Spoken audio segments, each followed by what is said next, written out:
very proud of this fact, and it's a strange life, if you will. Very few pastors are as responsible for the number of people who have come back to church as this Jew is. I just want to say that for the record. And the restoration of church is the fundamental basis of a restoration of the West. I say this as a Jew. Everybody who grew up in a Christian household and whose grandparents were Christian needs to go to church. Everyone. Well, you know, we have a common bond. It's the Judeo-Christian tradition, the heritage. And remember that Christianity sprang from Judaism in this country, in this city. And we never forget that bond. Christians true to their faith are doing God's work. That's what I believe.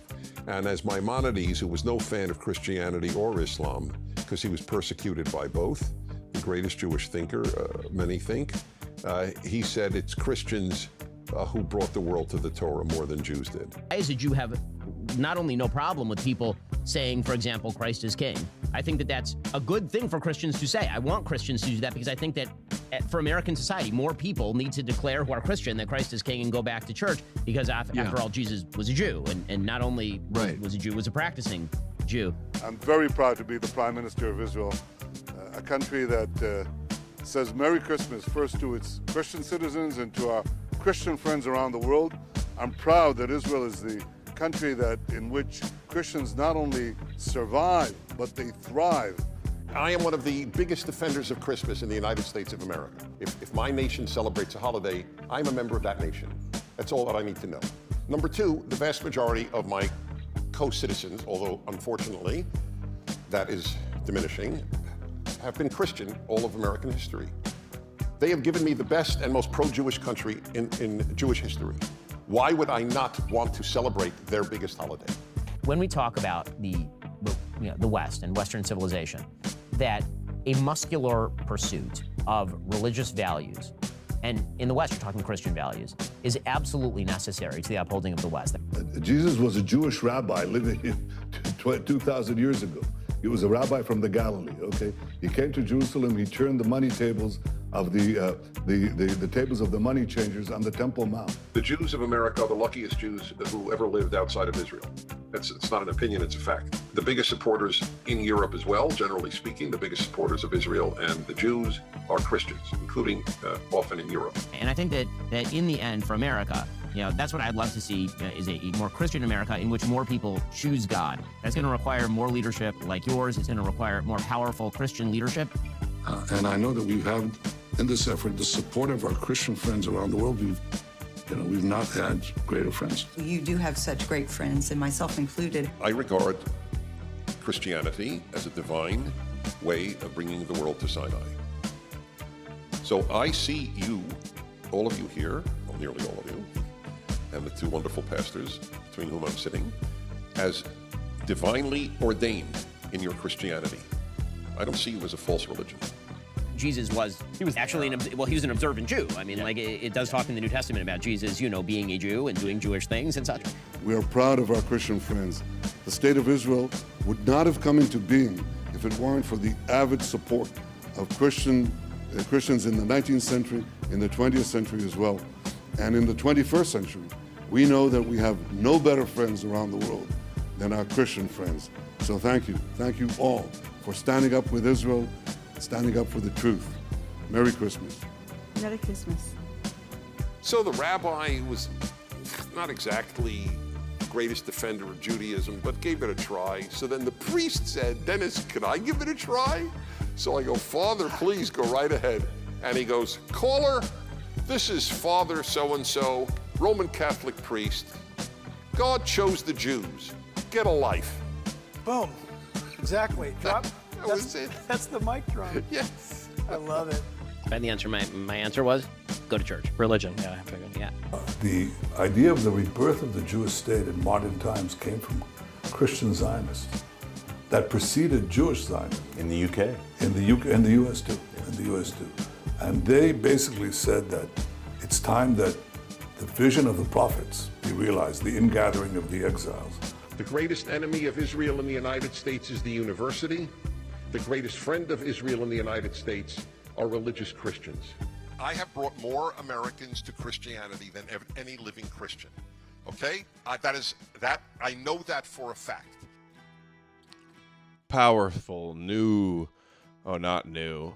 Super edit from John Garotis there.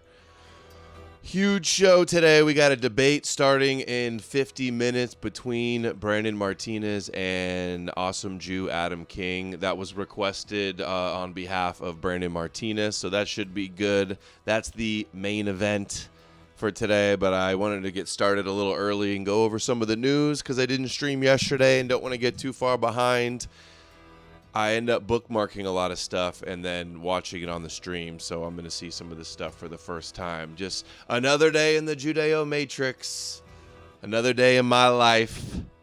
My life be like Abrahamic echo chamber on one side and the rest on the other side. Big tech, Hollywood, AI, leftist, politics, military. The crumbling pagan architecture of the Roman pillar in the middle. Somebody did a really funny reply to this, actually. Where was it? Here it is. Look at this. Some Christian guy responded with this. Would you guys believe it? I had a dream. I had a dream where this exact same thing happened. Just kidding. Actually, it didn't. All right, we got Chud the Builder stuff. I don't want to start with Chud the Builder. He's shot somebody. I'm not sure if he was attacked first or what the deal is. We're going to go through some of that. Owen Benjamin is on with Tucker Carlson. We're going to have to watch that. Maybe I can get Big Tech to watch that with me. I'm sure he'll want to watch it on his channel, but we'll see. My channel or his channel, maybe we'll do that. We got some Christian stuff, some Jewish stuff. I kind of want to start with the Jewish stuff, though. On topic. I don't want to be completely distracted by this Chud the Grifter bullshit. This sounds a little more important. Netanyahu proclaims that Israel is going to become a large global superpower. Let's see that. Just in, Netanyahu says, as one thinker once said, actually in Russia, he said, the state of Israel is a small superpower, but a superpower. We're going to become a large global superpower. And I read this in Israeli papers. They say, well, America's decline doesn't matter. We'll be the new crossroads of the world.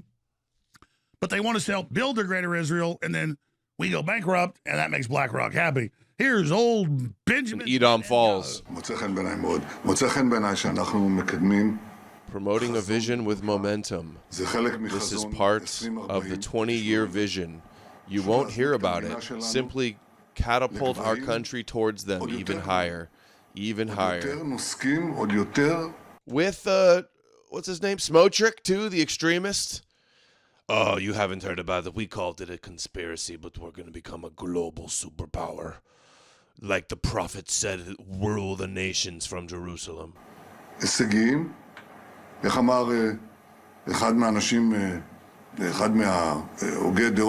one of the thinkers in Russia said, the state of Israel is a small superpower, but it is a superpower and a small world power. We're going to be a great world power in all these areas, and I think this is the first step, and you will hear about the next steps. He called for a UN for the internet and cybersecurity and AI superpower, technological superpower, that they're the sixth eye in the five eyes. Here he is again some more. We talked about cyber over a decade ago. They said I was a virtual prime minister. Today, we are number 2 in the world. When I talk today about artificial intelligence, they say I'm basically AI. But when you're right, you do what's right for the state of Israel. And I know that the future of all Israeli children is deeply connected to AI. That's why during the upcoming summer vacation, they will run special programs for Israeli children from kindergarten to 9th grade. Sounds like the Talpiot program they're already doing, have been doing. And as part of this, we will train them in the field of artificial intelligence, which is transforming the entire world. I want Israeli students to be the best at ChatGPT, to be the best at cloud computing, and in many other fields, even before their final exams, of course. Learning gaps during the war, because their future is first and foremost the children. את שר האוצר בצלאל סמוטריץ' שעבדו יחד בעבודה מצוינת ועשו באמת, הביאו באמת Smotrick, excellent program. He's the Department of Education. טובה להורים, טובה למשק וטובה לעתיד המדינה. Speaking of ChatGPT, here's the newest. Oh, actually, let me show this first. This was the original meme. I'm no more newsing. I'm green pilling all the memes. So this was the one. I just saw Big Tech share it. I've seen many people share it. So ready for the no more news upgrade? There we go. Yes, Jesus is imaginary. To all the angry people around that believe in the magical Bible. Okay, I think we have a Greenblatt one as well, too. Let's see. Ari Flesher. Let's do Ari Flesher. Great point. Continuation. This was the press secretary for Bush during 9/11. He's been photographed wearing tefillin with Chabad rabbis. England in the 1200s threw out all its Jews. France in the 1300s threw out all its Jews. Spain in the 1400s threw out all its Jews. Central Europe, Eastern Europe, and Russia throughout the rest of the millennium threw out its Jews, engaged in pogroms and, of course, the Holocaust. All of those anti-Jewish actions took place before the state of Israel even existed. So don't tell me this is all about Israel. Right. Because it happened before Israel happened.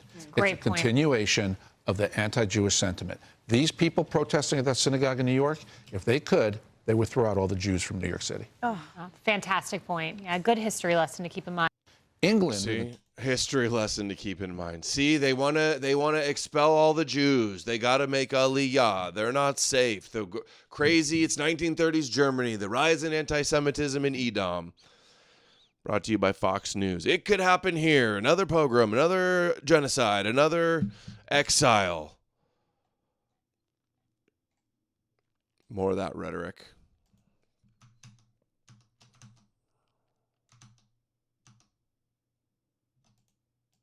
Let's see this one.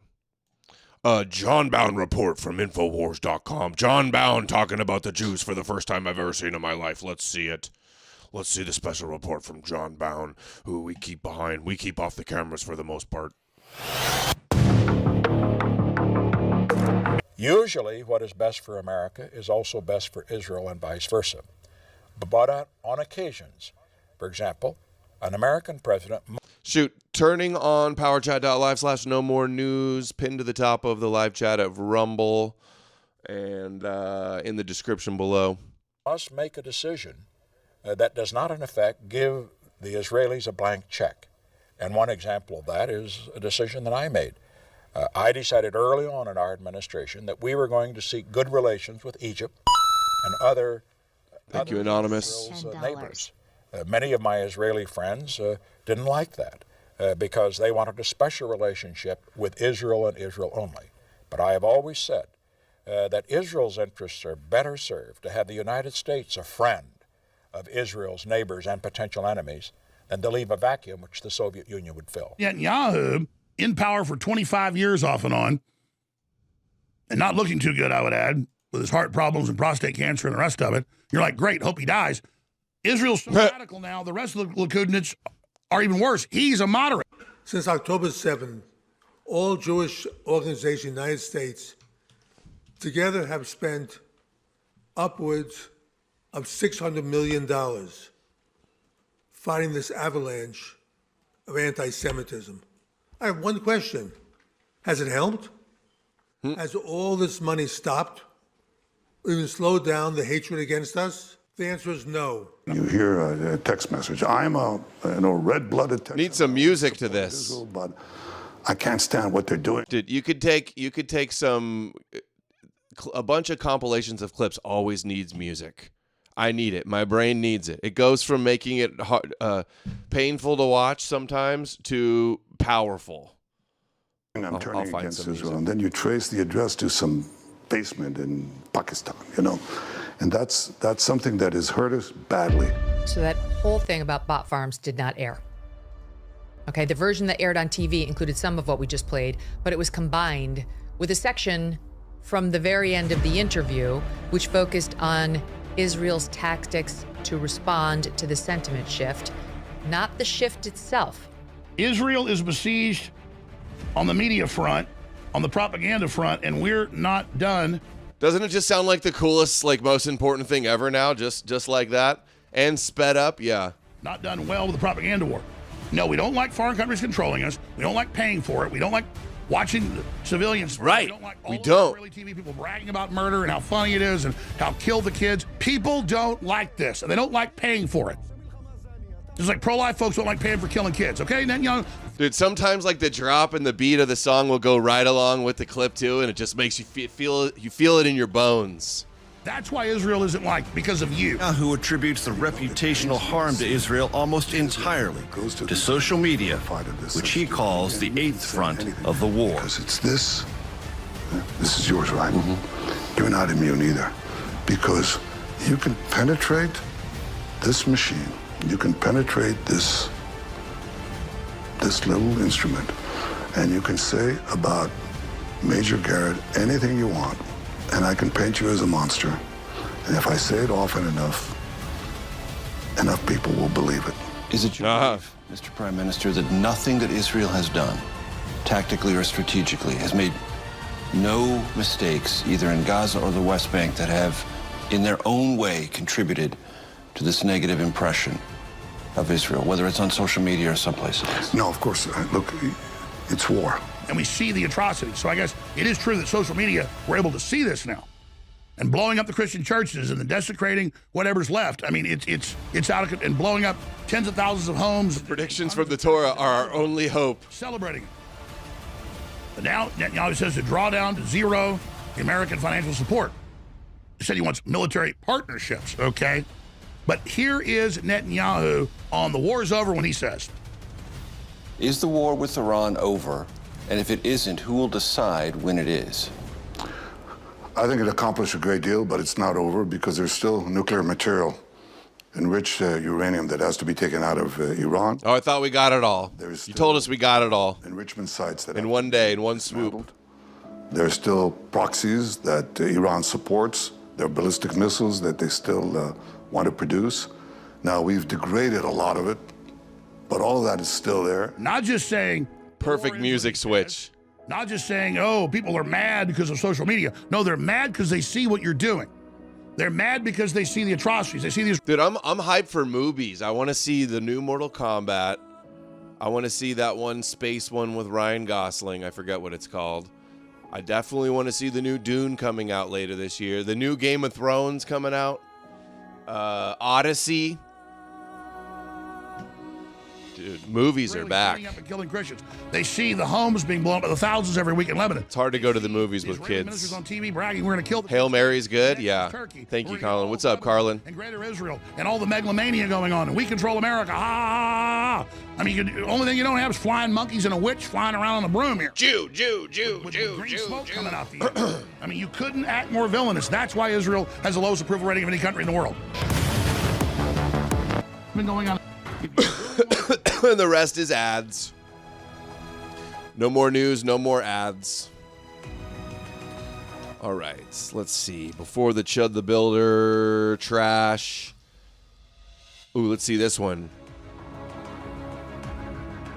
This isn't the one. I thought there was a dude that was like talking about how he wanted all white people to die. That's not this one. Mixed up. I already played that one. Netanyahu posts Trump. Oh, hold on. Let's turn this off. We don't need that for this. This is gonna. And Netanyahu has his own music, I'm sure. Netanyahu posts Trump clips praising his leadership to movie trailer music. Israeli elections due by end of October. He says together they will win. Let's see this. Let's hear Zion Don's endorsement.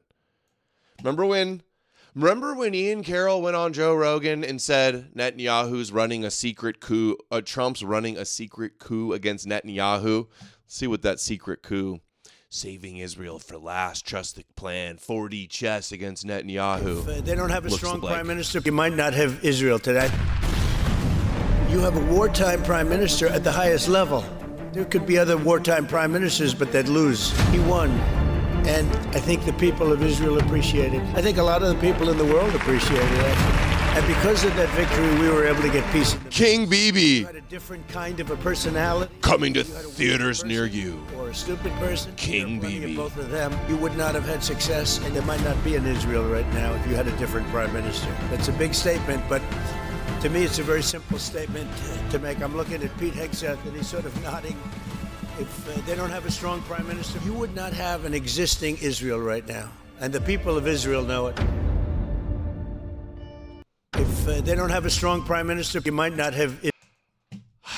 Not too cool. Besides the music, not too cool. Not too impressed. Thought I had a Netanyahu one, or a Greenblatt one too. Where's my Greenblatt one?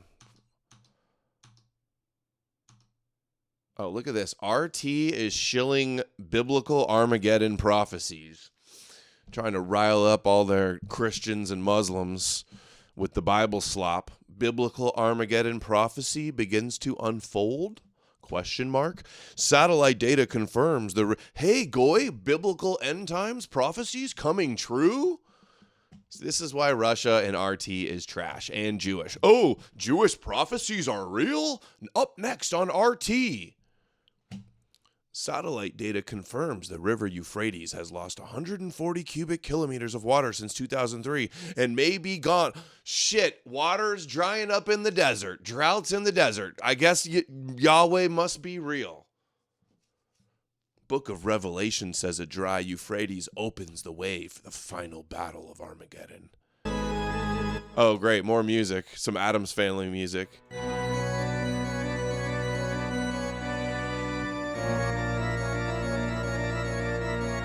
What is this music?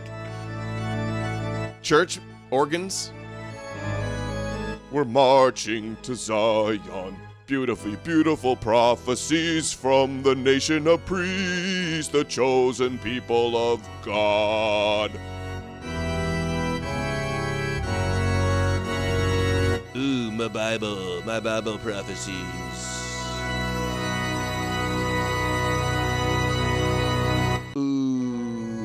Ooh, my Goyim prophecies. RT so trash.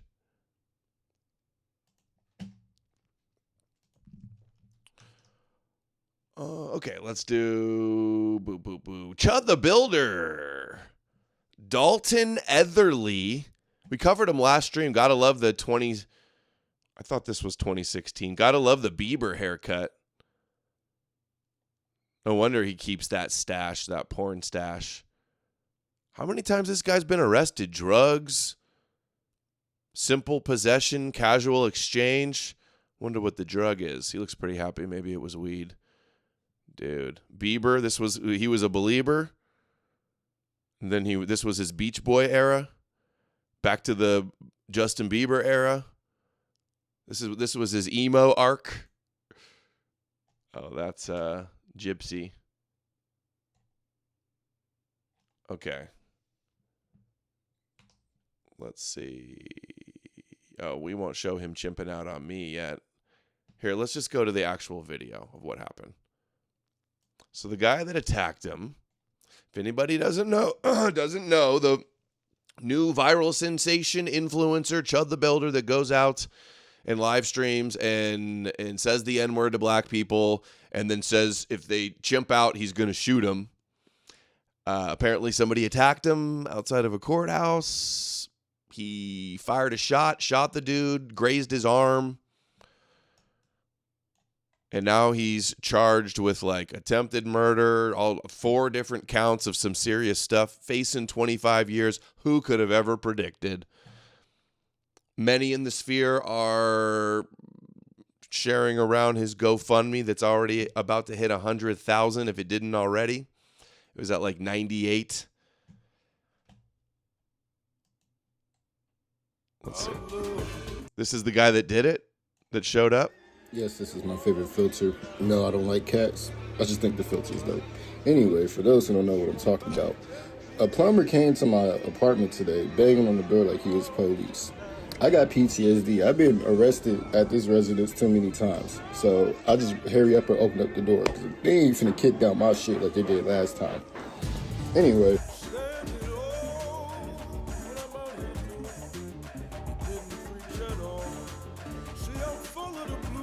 Known for approaching people in public while live streaming using racial slurs, claiming to be fighting for freedom of speech.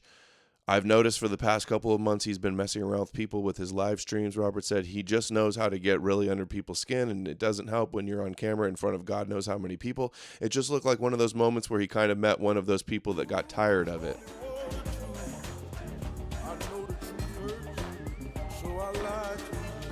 Arrested last week and in the news for being kicked out of a restaurant and not paying $400 of food he ordered. I've seen him doing these videos, these clips of him in the restaurants eating oysters and stuff, going expensive seafood restaurants.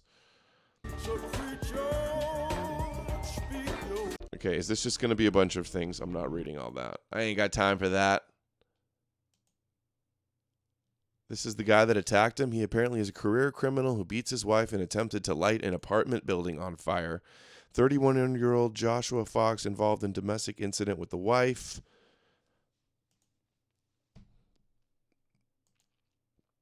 This was him chimping out on me. I don't think almost any Christians, if I got attacked when I was doing a man on the street and some Christian chimped out on me, and I defended myself and I was charged with something, you think they would donate to me? Think any of these Christians would donate a dime to me? They'd be like, that Antichrist pagan crypto's on his own. You know, that's what they would say. They would all say, don't support him. So this is him bullshitting. One of these grifting, liar, fake Christians says, a Jew denies Christ. Christ is not a Jew. Christ is the creator of everything. A Jew is someone who denies this fact. 1,000 likes. So Jesus isn't Jewish and you're a Jew if you don't worship Jewish Jesus. We've never heard that one before. I say, stop gaslighting yourself, spiritual Jew, which the Bible describes Christians as. This was back in February, by the way. And he said, can't wait to beat the fuck out of you. St. Nicholas moment. Dude, low impulse control. I call out your blatant lies about the Bible and Jesus, and your result is you want to beat the fuck out of me?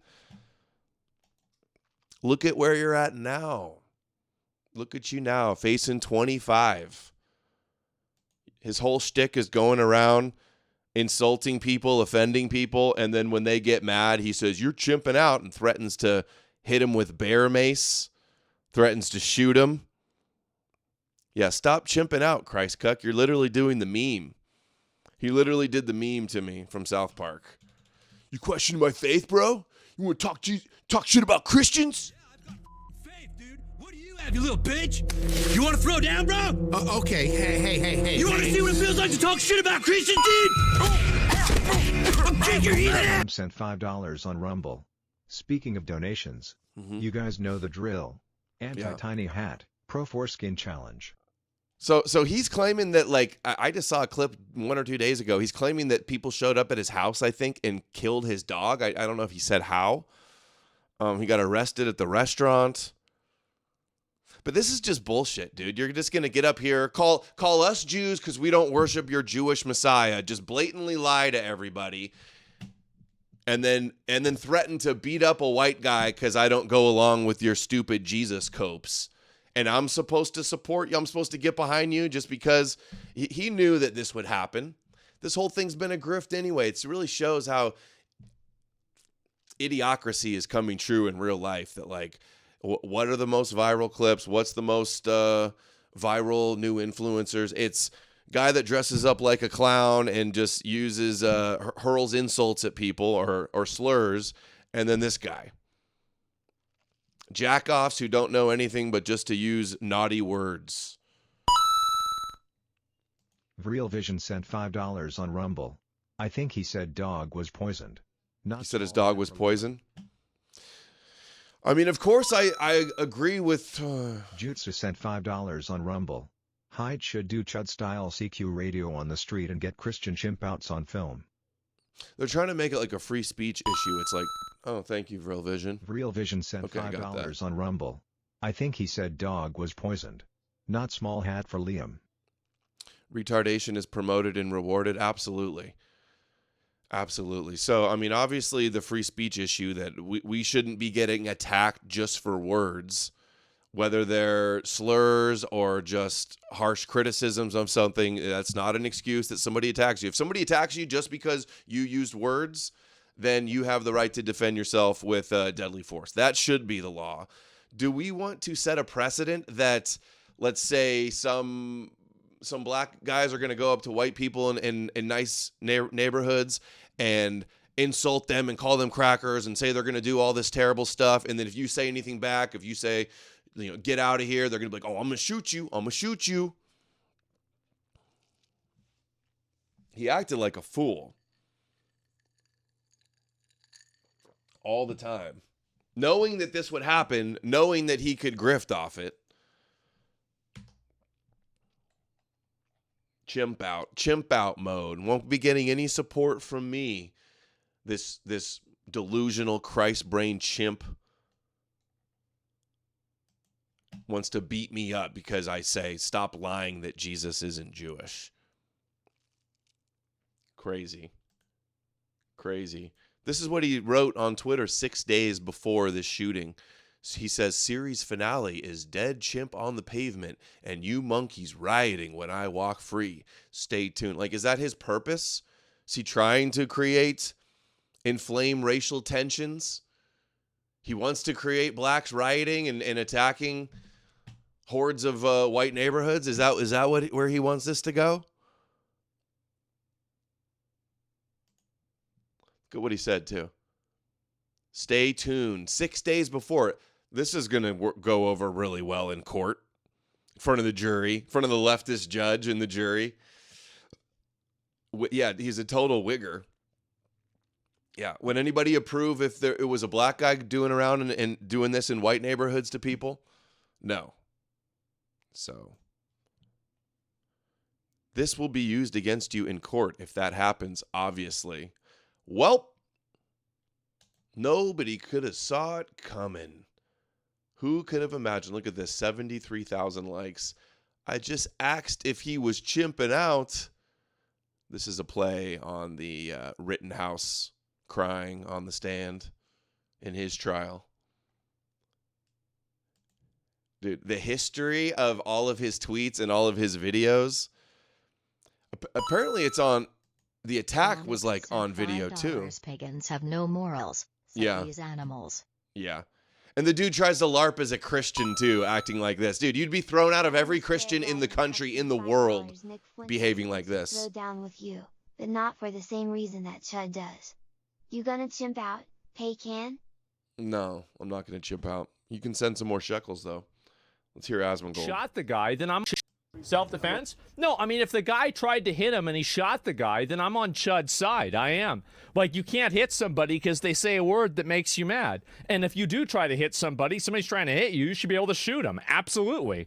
But at the same time, like, they're both assholes. It's just that guy, like, he basically, they're both assholes, but he acted in a way that's, like, in accordance with the law, right? That's it.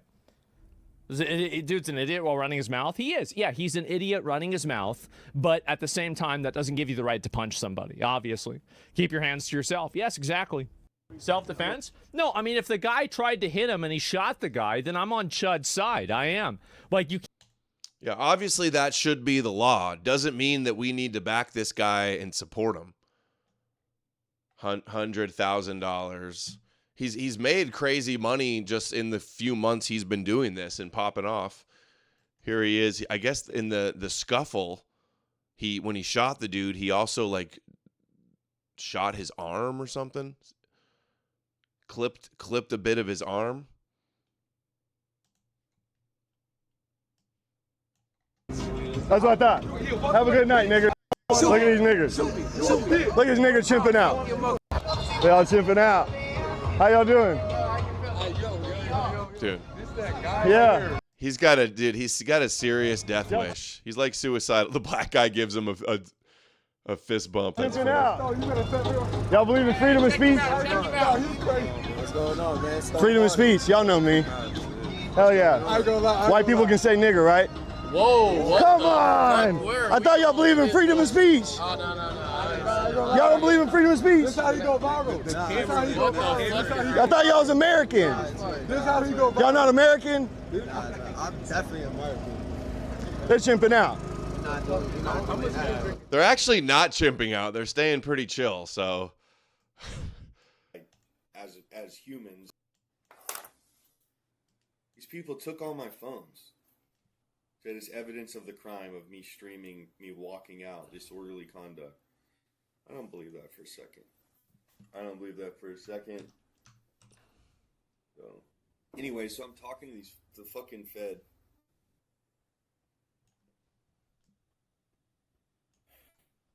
And it basically got to the point where they were like conceding in a way. Like, listen. Like basically saying like, we got nothing on you. And after talking to you, we actually see like as humans want to just give you this piece of advice. They're like, you know where this shit's going. This shit only escalates. And I do know this. I just have profound faith in the Lord that things might not go the worst way possible. Which is anybody getting hurt. Because I don't want to see anybody getting hurt. And they basically said, yeah, regardless on which way it goes, whether you get killed or you have to defend yourself and you end up killing someone, there will be massive riots. And these guys are basically in charge of preventing these massive riots. Or maybe they're in charge of manufacturing them. I really don't know. The guy seemed like he was a pretty decent person. I still want to have faith in the fucking judicial system and the police and these federal agencies. I genuinely want to have faith in them. Let's hear what Fuentes said about him. At a certain point, we need to choose to rise above all of it. We have to choose to be better. We have to choose to be better than that, better than what they want us to be. This is the dude? That. He's not dead. I saw people saying he's dead. He doesn't look for dead. Everyone else to follow. That's a choice. So I saw that. I feel sorry for him. I feel bad for him. I pity him. He screwed up royally, and now he is done. Because what's going to happen, first of all, they threw the book at this guy. So he's facing some serious problems. They threw the book at him. Let's see here. Oh my God.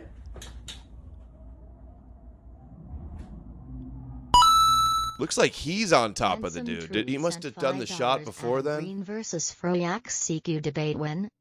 Yeah, I got to tag them and ask them to come on and get on the stand for talking about Aryan Jesus, quite frankly. We're not tolerating the Aryan Jesus copes. Sorry. Holy shit. They're out here. It's not going to stand. So the shot must have happened before this, and then they still fought for a while afterwards, because I don't hear a bullet go off. He definitely didn't shoot him when the police are on top of him trying to break it up.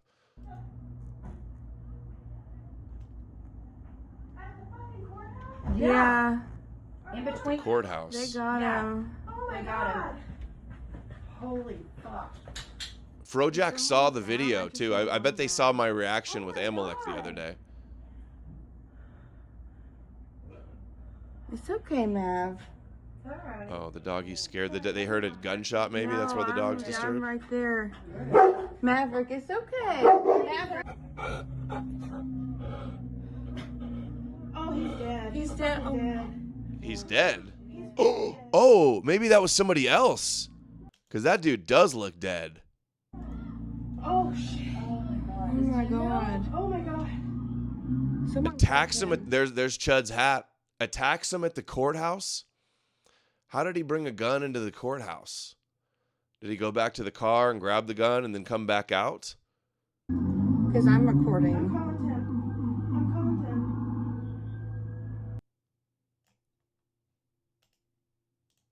You can't really see much. It doesn't look like you can see how it started. They probably started filming after they heard the gunshot go off.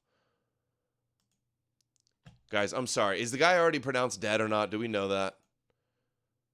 He got charged with attempted murder, like a few other things too, similar to that. He's got a record, so there's going to be no leniency. And then he's got all these tweets. He's got a mountain of tweets saying, I'm inevitably going to shoot somebody. I'm inevitably going to kill one of you. How's that going to play in front of the judge? Not so funny now, huh? It's an open carry state. Maybe he only went to the clerk window, possibly, yeah. Let's say he goes to jail for 10 He's alive. years. You think on year 8 he's going to feel good about his civil rights martyrdom to IRL stream and provoke people screaming and saying Trey Rexor sent provocative $20 things? on Rumble. Not so. Chud could have been Gen Z's Beardson if he would have locked in. I mean, if he didn't just have that shock value and like putting his life at risk by, using slurs at random blacks on the street, like would anybody have paid attention to him at all if he wasn't doing that? I don't know. I don't think he's knows all that much or is very smart. There's audio of Chud saying he got hit, shot the guy, and then continued to attack him. It didn't continue until the cops broke it up. Was he live streaming when it happened? How have I not seen that clip of him live streaming and like getting hit? Oh, wait, there is. I think I might have it. Where is it? So here it is. Yeah. This is it. How y'all doing? Walked past and you're sitting on the corner. No, this is him talking to the cops afterwards. Walked past and you're sitting on the corner. I walked up to them because they were pointing at me. They were laughing. They were pointing at me, and I said, "What's up, guys? How y'all doing?" I said, "Y'all like the new suit?" He said, "Walk away from me." I walked away from him. He came back up to me. He literally said, "I have PTSD. I feel like I'm in." He said, "You start saying all that chimp out shit to me, I'm gonna hit you." He hit me, started wailing on me, even after I had to defend myself by shooting him. He was still wailing on me. Where's your weapon at? They have everything. What weapon is that right there? I believe that's it. Is that yours? Yeah. Yeah. He's talking to them right now. Oh, no, you guys are good to do your thing. Okay. He has a graze. I call it a graze to the left arm. Yeah. There's Surf Waffen says there's another one where you can hear him getting hit and then cut off camera. Guy types shots fired. Huh. Slight abrasion right here on his head. Maybe. Yeah, if it turns out that the black guys went there to go beat him up, then he's probably going to get off, and he should.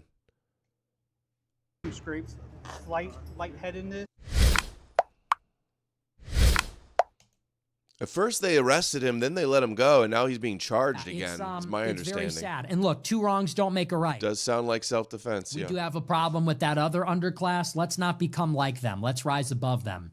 Let's separate from them. Let's focus on our goals. Let's try to take control of the situation.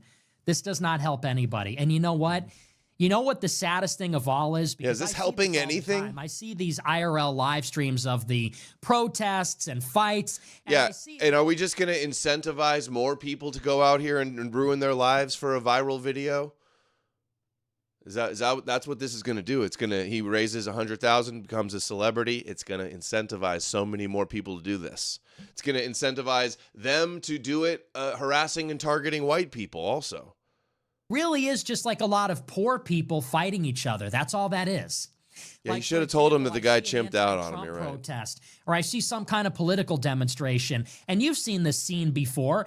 It's a bunch of people blowing whistles and banging on drums and screaming at each other and punching each other and getting separated by cops. And you got to think, how must the rich see us? What an embarrassing sideshow. Who would want to be a part of that? It's so sad and ugly and filled with losers. Who would want to be that guy, like the protester wearing some kind of costume, getting punched in the face?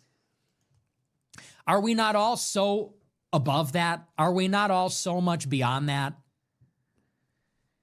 And I think this is just a bunch of poor losers fighting each other, a bunch of poor losers creating a big public spectacle, fighting each other, and to what end? Saying it's about politics, it's about How? It's about the right and the left. You want to get involved in politics? Please make $50 million. You want to be some kind of hero? Here's how you can be a hero. Make $50 million. Make $100 million. Make $1 billion. And give it to me. Become a lawyer. Become a powerful private executive. Become an elected politician. People say they're doing it for politics. That kind of street activism, it's glorified clout chasing. People that are hungry for fame, people that can't get it. Evolver 357 N2 sent $5 on Rumble. Thing that changes this a bit is the black dude's social media is filled with him stalking Chud and posting violent stuff for like 2 weeks leading up to it. It wasn't a random event. Yeah, he probably will get off for self-defense then, as he should. Together, too unremarkable, too unexceptional, or unstable to get a job or make money or become a professional. So they resort to these cheap public stunts, cheap public attention-getting stunts. And then they want to call it politics. They want to call that martyrdom. I think he's got means that we're actually going to be like them. We're proud of who we are because it's who we are, and there's nothing else to it. And so it means that we're actually going to be like them. That's why we call them wiggers. In the same way that black people are, they're proud to be black, proud to be black. Why? Because that's what we are. And it's always that chorus, always that refrain. It's the same thing with a lot of these white people. Debate coming up in 8 minutes. Complaining, toxic characteristics, victimization, blaming Guy, I just gave him the link. The guys are getting in here. And so here's a person, for example, Chud the Builder, good-looking guy, physically fit, seems smart enough, entrepreneurial. And look at his situation. He's got his ex-wife trying to remove the son from the equation, estranged from the parents, credit card debt, legal problems, arrested because he skipped out on a bill at a restaurant, arrested because he shot some guy. What kind of life is this? This is not productive. This is not admirable. That doesn't make you a martyr. None of this is good. And so I really think, it's actually kind of perfect timing with everything happening with Dan Bilzerian and the rest of them. This is time for us to take control of the message and say, we don't want to be a part of the ghetto. I don't want to be a part of this weird political ghetto that is filled with a bunch of foul-mouthed people that can't control. Yo, Brandon's here. Brandon, what do you think? Oh, that's not Brandon. Hold on. Yeah. There he is. Yeah, I'm here. What do you think of the Chud the Builder thing while I fix up your title there? Yeah.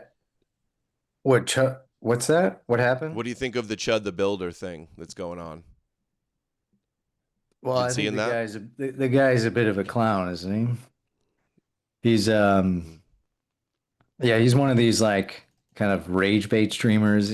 I mean, dude, that stuff's just cheap entertainment. There's no point in it. Like, he's being charged with what? Like attempted homicide or something? Attempted murder, yeah.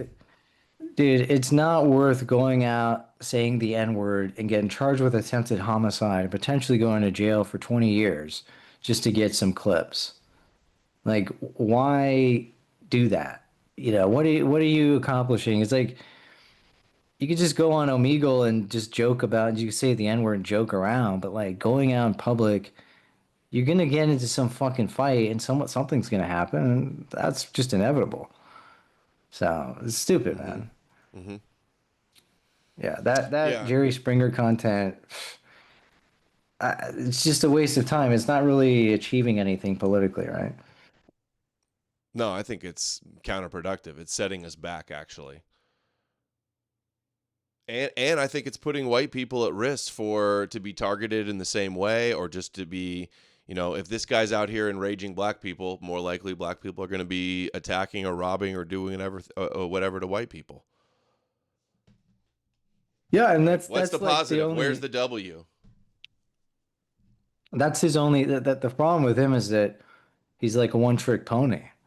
It's like, that's it. It's just go around, say the N-word, and agitate black people in the streets. I mean, like, I guess it's kind of brave in a sense, but at the same time, he's got a gun and holding a mace next to him while he does it. So it's like, I mean, you're not really that brave if you're freaking locked and loaded, ready to shoot somebody, so they can't really retaliate. If you're willing to get punched in the face, then okay, yeah, you're pretty brave for doing that. But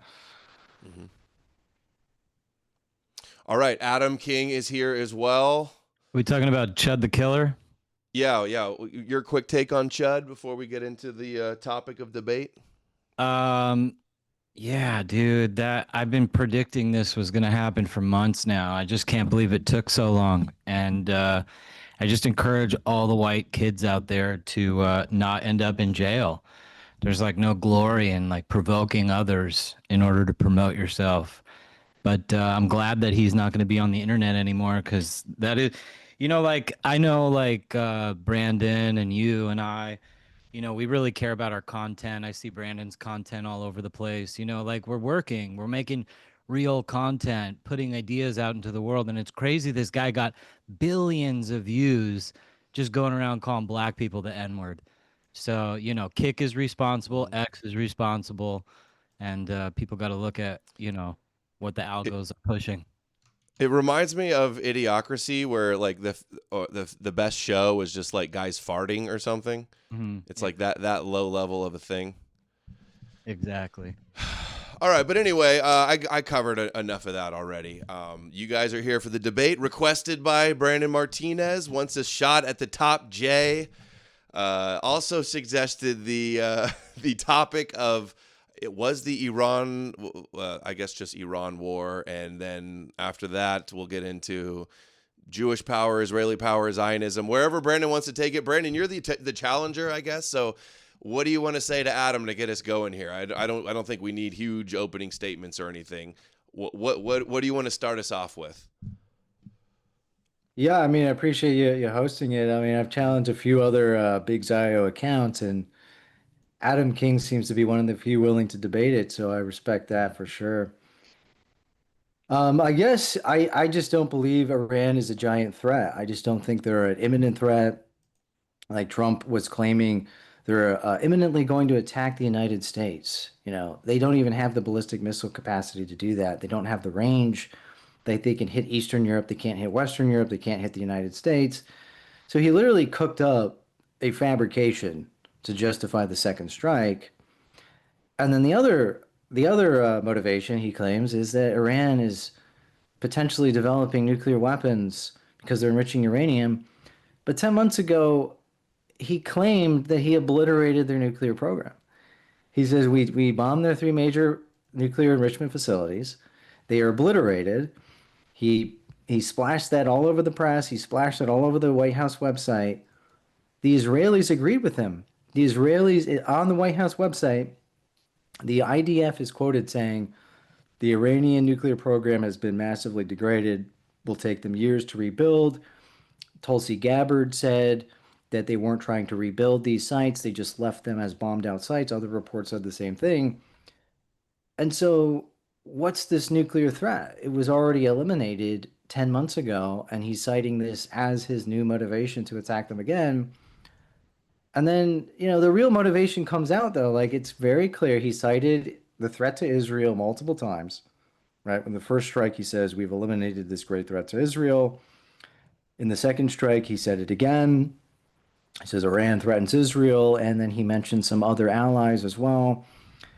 And so, to me, this just looks like a reboot of the 1990s, early 2000s Project for New American Century. This is like this neoconservative plan to topple all these regimes, right? You had the Clean Break report in the 1990s written for Netanyahu by Douglas Feith, Pearl, and Wormser. These guys smuggled that into the Pentagon in 2001, 2003 time period. And they're basically smuggling this like hood foreign policy into the Pentagon to convince Bush to attack Iraq to secure the realm for Israel, right? They said we have to degrade the Syrians, degrade the Iranians, and overthrow Saddam Hussein to make Israel safe. And so, like, I'm looking at this from, like, the Western European perspective. Like, why should we invest all this money, all this time, potentially dead soldiers, just to protect Israel from a threat that is not that big of a threat? Like, even to Israel, I don't think Iran is a huge threat. Like, they barely responded to Trump's bombing of the nuclear facilities. They sent some performative drones against Israel after October 7th, and then we didn't hear anything about it. There was a 12-day war between Israel and Iran. That cooled down. Like, the Iranians are a paper tiger. Like, they talk a lot of shit. I agree. I don't support Iran. I don't think they're a good regime. They do kill people. They killed their own people by the thousands. But they're just not a huge threat to either Israel or the West. And there's Jews living in Iran. There's like 10,000 Jews in Iran. Like, if they were truly genocidal, they would just kill those Jews in Iran, but they haven't. And those Jews don't even want to live in Israel. They were offered that, but they rejected it. And so I just don't see this as a necessity in any way, shape, or form. And on top of that, it could lead to another quagmire like Afghanistan, and look how that turned out. You know, we don't know what's going to come out on the end of this.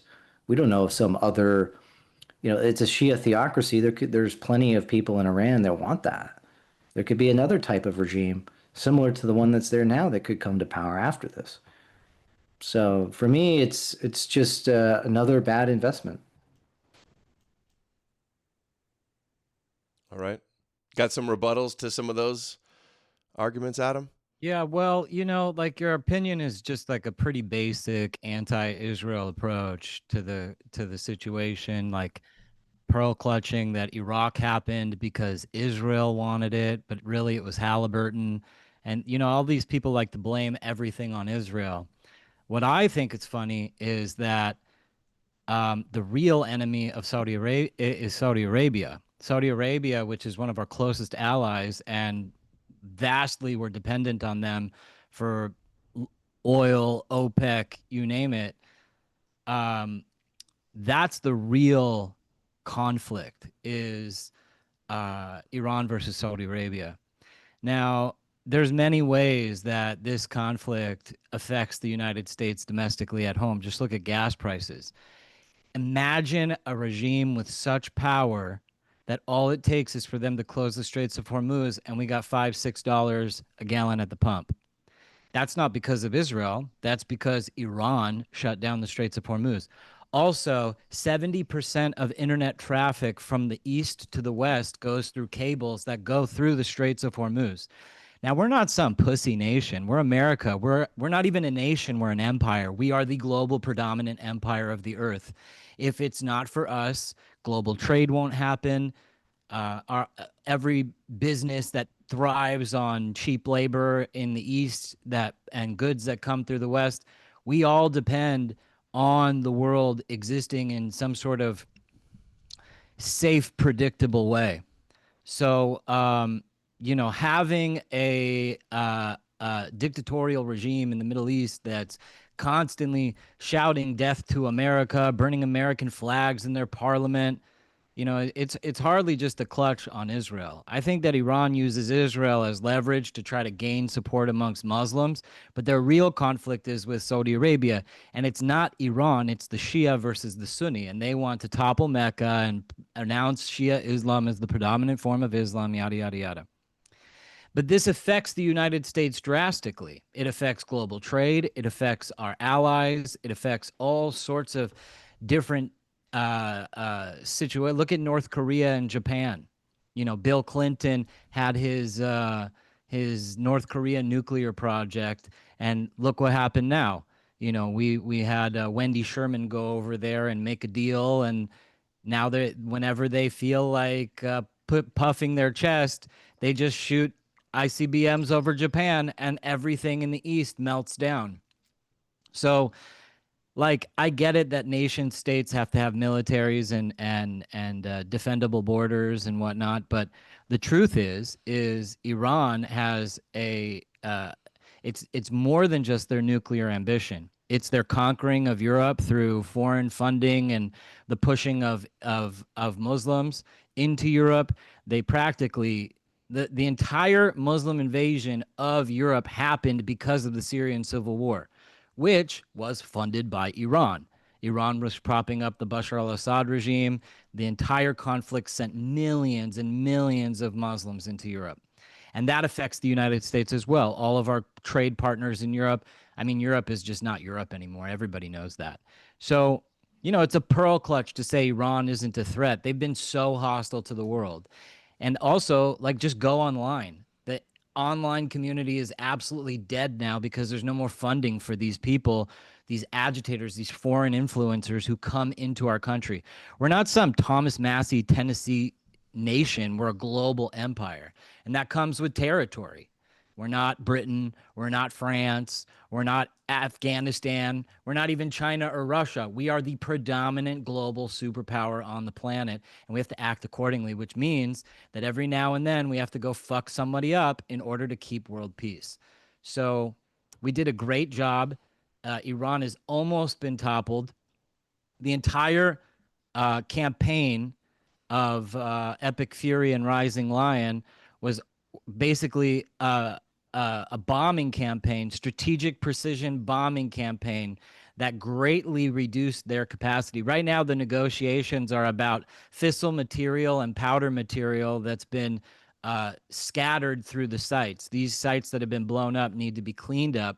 And Iran just threatened yesterday that if America doesn't agree to the terms, then they're going to enrich uranium to 90%.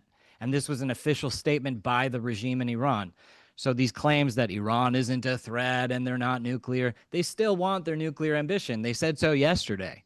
So I don't see why people pearl clutch on the whole, we're not going to defend Israel anymore. I can't have this. Oh, God, Israel is sending America into war.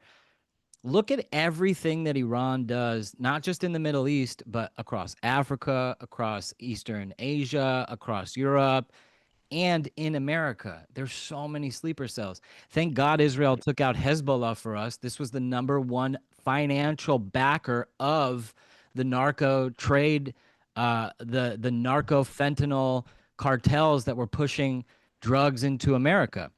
Most people don't know this. Hezbollah was the bankers of the Sinaloa cartel and all the other cartels, and they have been brought in the most sleeper cells into America. That's Muslims just sitting around at your local mosque waiting for orders to go blow themselves up and wreak some havoc.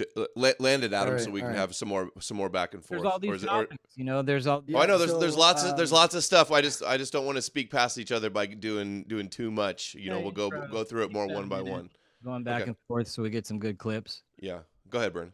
Yeah. So the Iraq War absolutely was largely for Israel. I mean, this Halliburton thing. This is this Dick Halliburton brought this in is this Dick Cheney thing, dude. Hold on, give him a second. Give him The Office. You know who Douglas Feith is? No. So you don't even know who Douglas Feith is. So Douglas Feith was the third in power in the Pentagon. He was the third most powerful guy. If he was the second or first, next to Paul Wolfowitz and Donald Rumsfeld, right? So this guy has a picture of Theodore Herzl in his house. He's written an article called Why I Am a Zionist. He wrote the paper for Netanyahu called The Clean Break, in which they advocate for overthrowing Hussein, overthrowing Iran, overthrowing the Syrians. And he's in the Pentagon running an office called the Office of Special Plans. And he has a direct channel to Ariel Sharon's government where they're communicating and feeding each other intelligence about the WMDs that they admit weren't there. There was one. And no, there wasn't. And Bush administration admitted that they didn't find any serious weapons. Stockpiles and chemical That's weapons. a lie. That is a lie. So Donald Trump's lying when he said that that's a lie? Brandon, are chemical weapons of mass destruction? Yes. They didn't find any massive stockpiles of chemical weapons. Yes, they did not. They did Massive not. amounts of sarin gas. Absolutely. They did not find a giant weapons program, a nuclear program. They didn't find nuclear missiles, but they found massive stockpiles. So why did Bush admit that it was all crap? He says we didn't find stockpiles of weapons there. Was it first of all Iraq? Bibi Netanyahu came before we went into the war in Iraq. That was years. He lobbied for it. He wasn't even prime minister when the war in Iraq. So what? Happened. He was tied to Ariel Sharon. Two he wars in a member Iraq, of that right? government. The two different Bushes leading two wars into Iraq. Why'd we go into the first time? Did Israel do that one? No, the first time was Kuwait. Right? The first time was It was all Kuwait. Israel, because Israel's first time was Kuwait. Controls all the No, politics, right? are you denying that Douglas Feith has a pro-Israel motive? Are you denying that Paul Wolfowitz, these Jewish neoconservatives, Israel's a had pro-Israel tremendous motives? ally of the United States. I don't know why. Okay, so they had a you pro-Israel put motive. a world together where You don't even know our who these people enemies are, are the though. predominant power structure in the Middle East. So, Adam, let me just briefly respond here, right? Yeah, Adam, he was real quiet for your point. So let's let each other get the point out, and then we'll make a point, then land it, and then pass it over, and we'll go back and forth. But no one wants to hear anybody talking over anybody. Right. So this war, like, there's so many Israeli fingerprints, right? There's clean break. 3 of those guys are in the Pentagon pushing for the war, direct communication with Sharon. Sharon says Iraq's our biggest threat. Netanyahu says Iraq's our biggest threat. And all these guys got is like, oh, they were kind of deliberating between whether we should attack Iran first or Iraq first. They wanted both of them overthrown. And now we've arrived at the second phase of this, overthrowing the Iranian regime. You had the speechwriter of Bush, David Frum, neoconservative, Jewish. Dov Zakheim, he's in the Pentagon, comptroller. You had Ari Fleischer, the press secretary. Josh Bolton, chief of staff. You had the head of the director of National Security Council, Elliot Abrams. You had the chief of staff of Dick Cheney, is Louis Libby. All of these guys are pro-Israel, Jewish, neoconservatives. Now, I'm not saying they're exclusively Jewish. I'm saying that they're predominantly Jewish. And they had this pro-Israel fetish. Like, it's not something that they're hiding. Like, I don't know why you're denying this. This is something that they've admitted. This is something they were lobbying for. AIPAC lobbied for it. Because they're our ally. Sharon was all in for this war. Once the war got started, Sharon saying, let's keep going, let's keep going. Saddam's a threat to the region. Netanyahu said they're a threat to the region. And so this clearly has something to do with Israel's security. Like, that's undeniable, man. That's not a secret. Brandon, quick question. Okay, yeah, throw it back to Adam. Respond to that point, Adam. Brandon, quick question.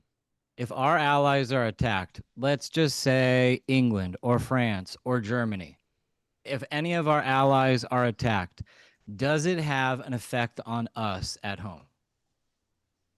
It could. It potentially could. But did Iraq invade Israel? Right? Did Iraq invade Israel? I'll give you an example. Right now, like we've constantly had this like kind of Western Europe versus Russian Eastern Europe kind of like battle that's gone on for influence, right?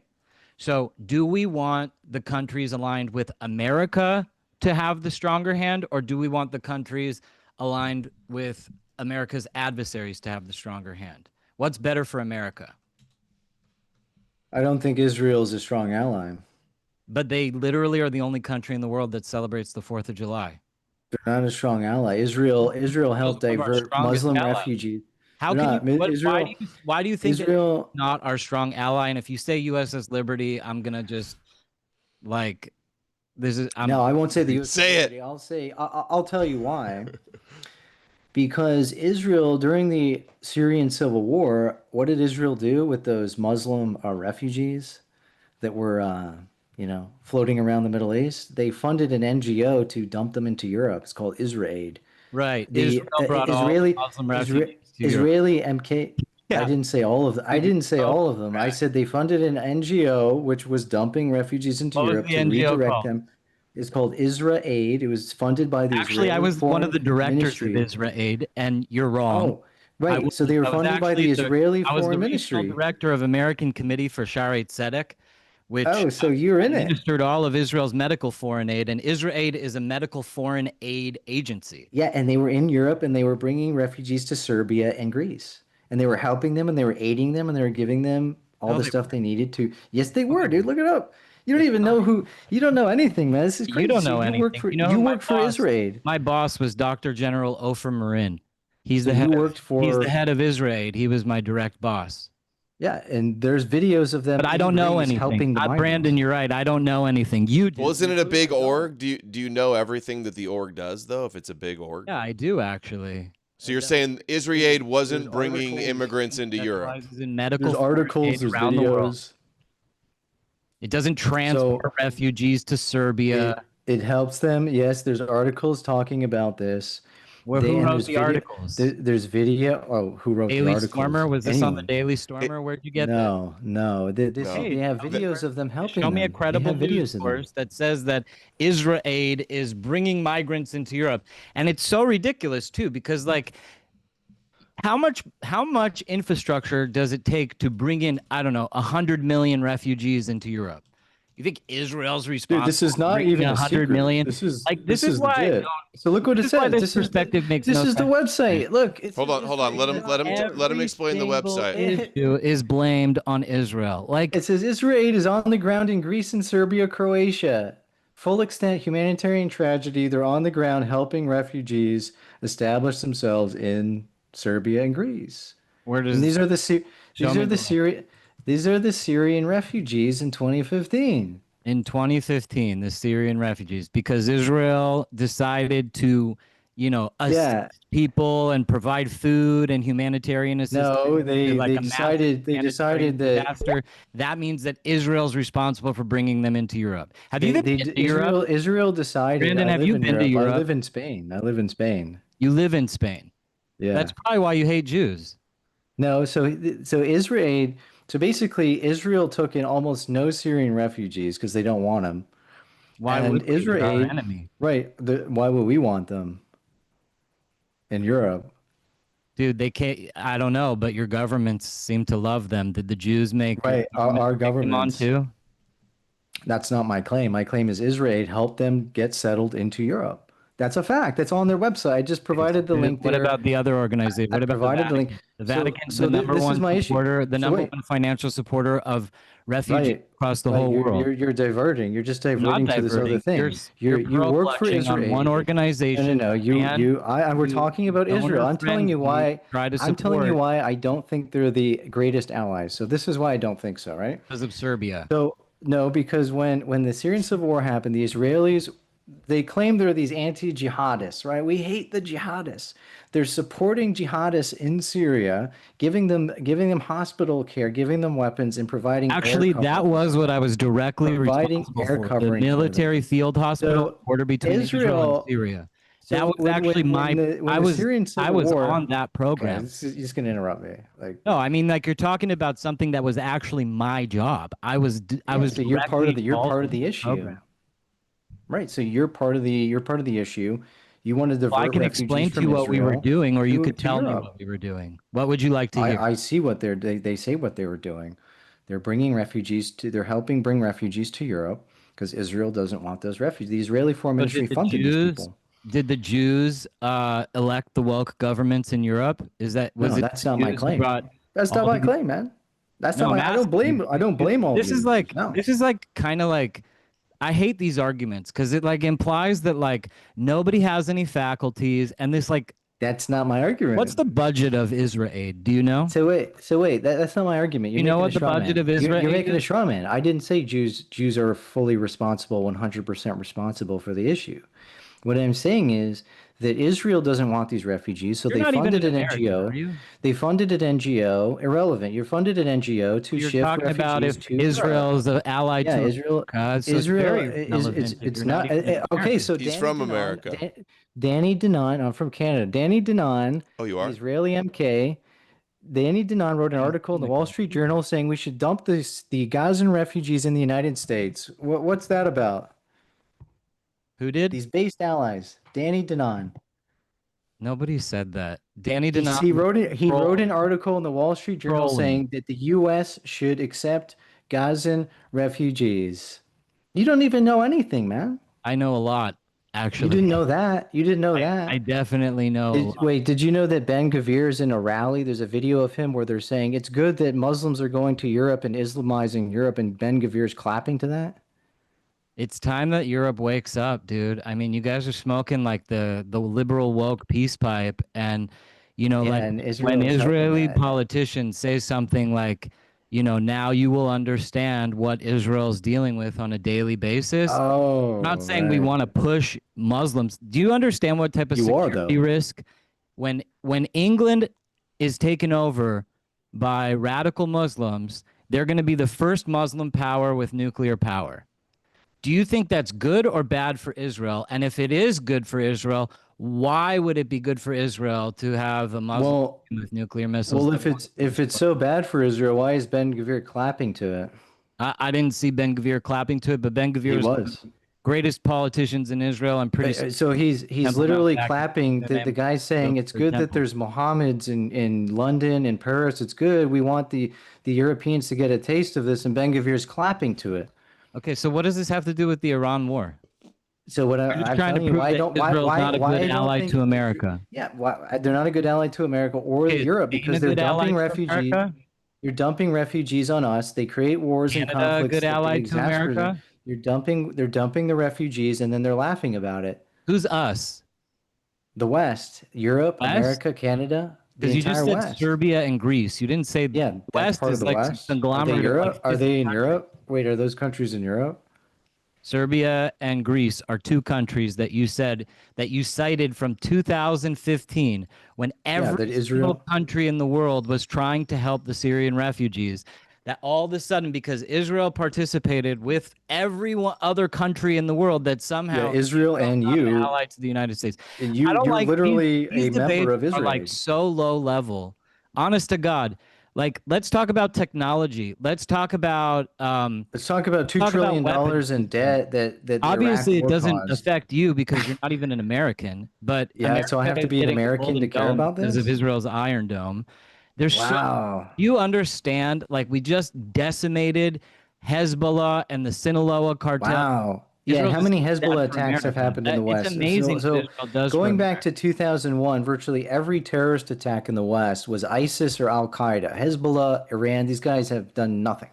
They only target Israel. The only attack I've seen Hezbollah done was in Bulgaria against Israeli tourists. They only care about Israel, dude. ISIS and Al Qaeda All are America, the responsible. big Satan in Israel. Yeah, but what major attack? Let's go Bataclan. Let's go the Pulse nightclub, Belgian airport, the attacks in England. Virtually all of them are ISIS or Al Qaeda Sunni jihadists, which these fucking idiot Israelis are collaborating with now, right? The Israelis are cozying up to the Saudis, these jihadists, right? So we're supposed to believe Israel's on the front line against jihad, but they're cozying up to the Qataris. They let Qatar fund Hamas.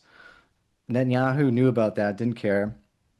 They're cozying up to the Saudis, don't care about them, even though they're jihadists. 1983, Iran was responsible for the bombing of the American embassy in Beirut, which killed 63 Americans.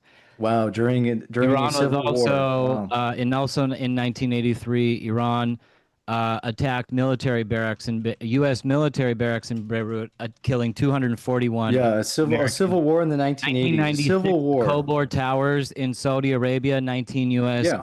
Show me in the West. Show me a major attack in the West, in Western Europe or the United States since 2001. 2011, the IRGC plotted to murder the Saudi Arabia ambassador in the United States. Oh, the Saudi ambassador. That's on U.S. soil. Terrorist attack. On U.S. soil. Are you the Saudis? That doesn't mean anything to you because you're not doesn't even. mean anything. But are you Saudi? Like, who cares? That's a dud, man. Where's a giant terrorist attack with multiple casualties? This is where you pivot your goalposts, Brandon. No, you're pivoting. Here's I'm my going to tell you how you're pivoting, and during then the you tell me 1980s. how I'm pivoting. Well, show me this massive Iranian attack. You got a Saudi ambassador. Did he kill the guy? Yeah, the Saudis have been at war with the Iranians for a very long time.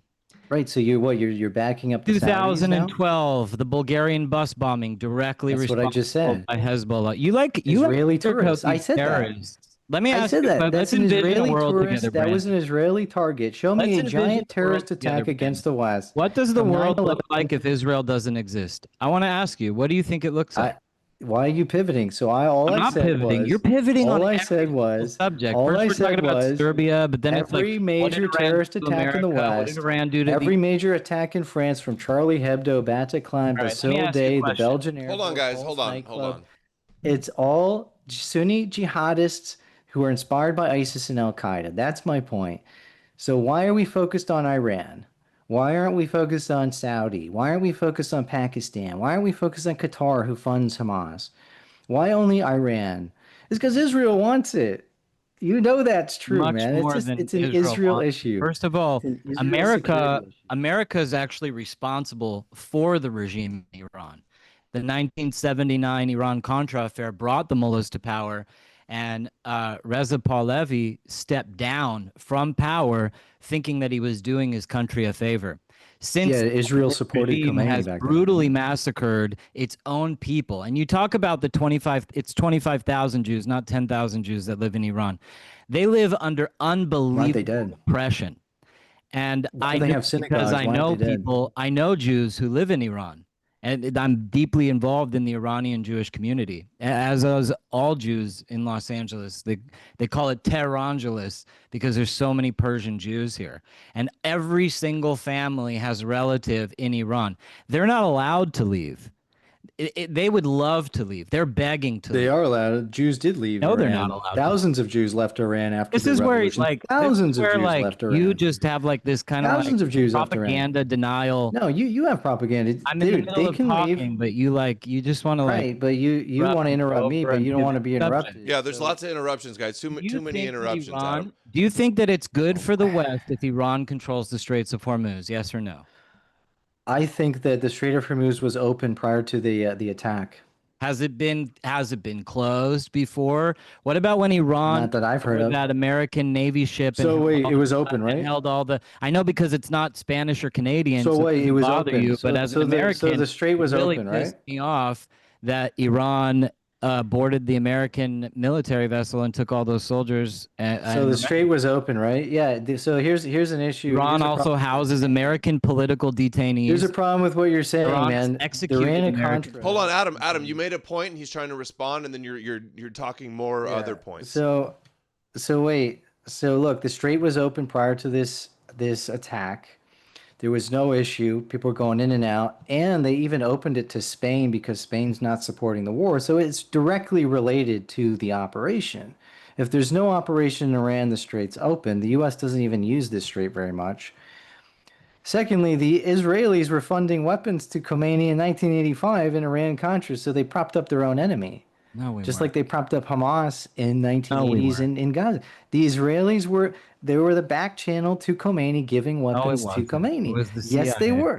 It It was was the CIA. Israel. It's called Israel the was the Iran conduit. Contra. Israel What was you the defended conduit. Go hearing look it about. up. You don't even know anything. Israel was the conduit. The whole Oliver North. Are you talking Iran-Contra? Yeah, Iran-Contra. Israel was the conduit. Israel provided the weapons. Israel helped keep Khomeini in power because it was a divide and conquer strategy. They wanted them to fight each other, just like they propped up Hamas to fight with the PLO. You mean during the Iran-Iraq War? During the Iran-Iraq War, the Americans were backing Saddam Hussein. Iran-Contra was them funneling weapons to Iran through Israel. Contra was 1979, buddy. Through Israel. It was during the Iran-Iraq War. 1985. It was during the Iran-Iraq War, buddy. They were funding weapons to Iran to keep the war going because Israel, this is Israel's Machiavellian strategy. It's get them to keep fighting each other forever. Fund both sides, back both sides. Look, Same with Hamas. You want They Israel backed to be Hamas in the pacifist 1980s to fight with micronation. PLO. You want Israel to remain this pacifist micronation. No, they should fight their own battles. It's based as fuck that Israel can go out there and conquer its enemies. And you think that Israel, a sovereign nation, is not going to want to play one enemy against another to weaken both. Oh, so it's good. So supporting but it's Khomeini is good it's now, just right? it's just like such a pearl clutch statement. Like, oh no, You don't even Israel's know, doing man. this. You didn't even know I they really backed don't care, Iran. dude. You want didn't even know they backed Iran, buddy. This right here. So they backed Hamas in the 80s to break up with the PLO, to fight with the PLO. They backed Khomeini to fight with Saddam Hussein. The Americans shoot down an Also, Iranian Saddam jet in Hussein allied 1988. himself with the Palestinians and did the Yeah, and he was allied with the Hajj Americans too. Killed 200. They brought the Palestinians in to massacre the Kurds. I mean, this was like a massive conflict. You're really simplifying very complex things. So you didn't know Israel that backed Israel's Khomeini. the architect of it all. Like I didn't say they're the architect of it all. Couldn't It's do straw anything man, on their straw own, man. and Israel No, just played them all.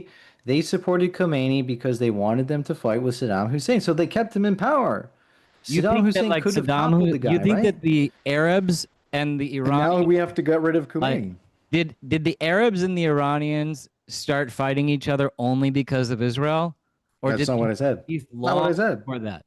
That's not what I said. No, I'm asking you. I don't care No. what I'm asking you. No, I don't think that. But there's a war going on, and Saddam Hussein I just sent believe- ICBMs with Scud missiles to Israel.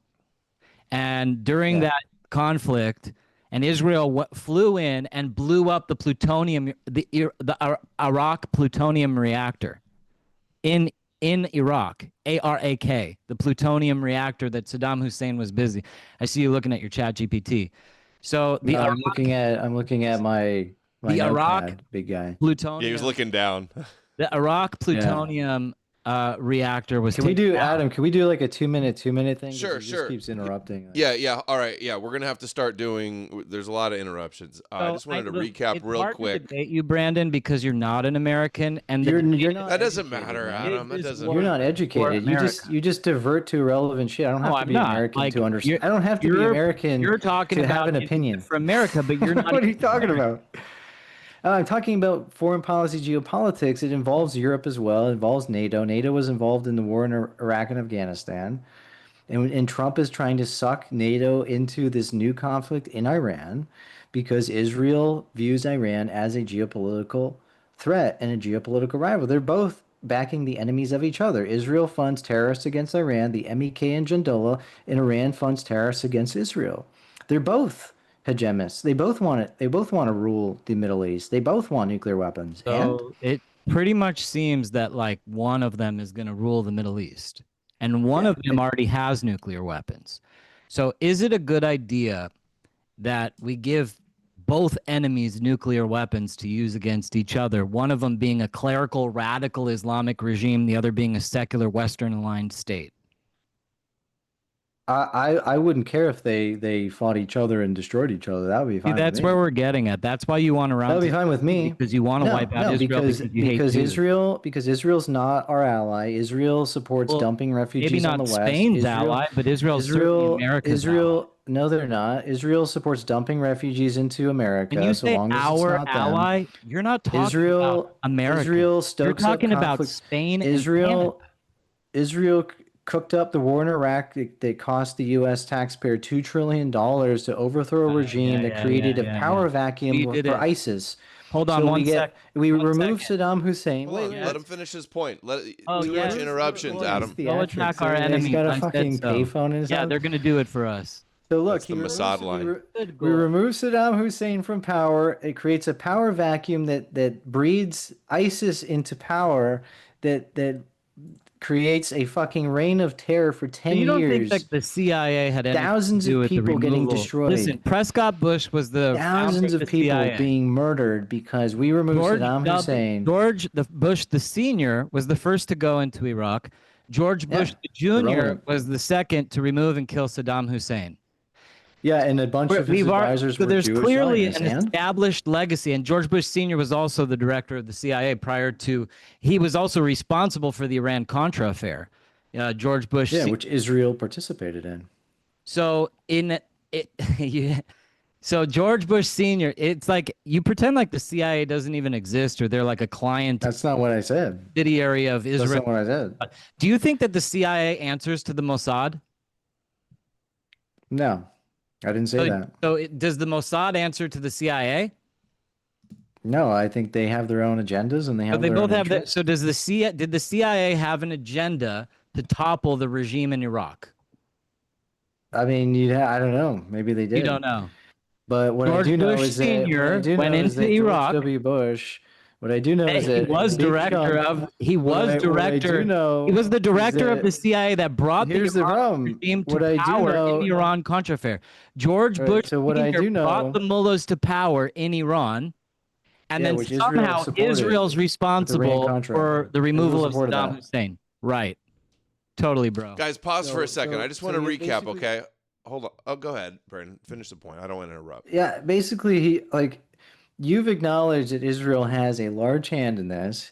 You just divert to these other people are also involved. These other people went along with it. These other people were also party to it. And we agree there's other people other than These stupid goyim at the CIA. They don't know anything. Other people other than Jews involved. Right? However, there's a direct paper trail between the Netanyahu former regime and the people in the Pentagon promoting the war, the people like Crystal and Potteritz and you got it, man. Adam, I'm gonna have to. You keep interrupting, dude. It's way too much. I'm gonna mute both of you guys back and forth if you don't stop interrupting. Well, he has to Chat's interrupt getting because you mad. can only Way too interrupt many to interruptions. derail. Do not talk over each other. Go ahead. This is what I'm saying. So, like neoconservatism starts with Leo Strauss, the Poderists, the Kagans. It's a heavily Jewish movement. It's a Jewish-dominated movement. I'm not saying it's a 100% Jewish. It is a Jewish heavy movement.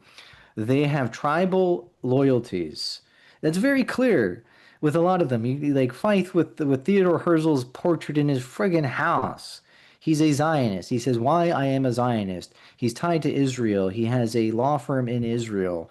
And this is the guy shaping policy heavily in the Pentagon. Him and Paul Wolfowitz, Pearl, Feith, all these people, they're tied to Israel. They have loyalties, strong connections to Israel. That doesn't mean Israel's the only player. There's the Saudis also want this for their own reasons. Some people in the Bush administration, maybe Cheney had some economic motivation that aligned with the Israelis. Maybe. What I'm saying is that the Israelis were a main player and the Saudis perhaps were a secondary player. Cheney and his motives were a secondary player. Cheney actually in the 90s says we shouldn't invade Iraq. It's going to create a powder keg. And then they convinced him to go in.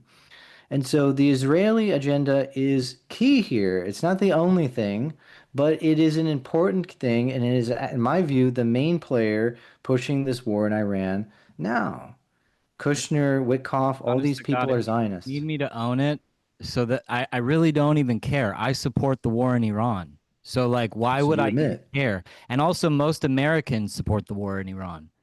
It says a vast, overwhelming support to stop the Iranian regime. Let's fact check that one, Adam. Is there a vast proportion? I mean, you've even seen MAGA people come out against this war, Yeah, right? on Twitter, like Hodge twins, of course. Yeah, well, I imagine the average Republican Fox News boomer probably does support it. I would think. Yeah, Fox News boomers, but like the overwhelming majority of Americans. You have to understand something. America is a Zionist country.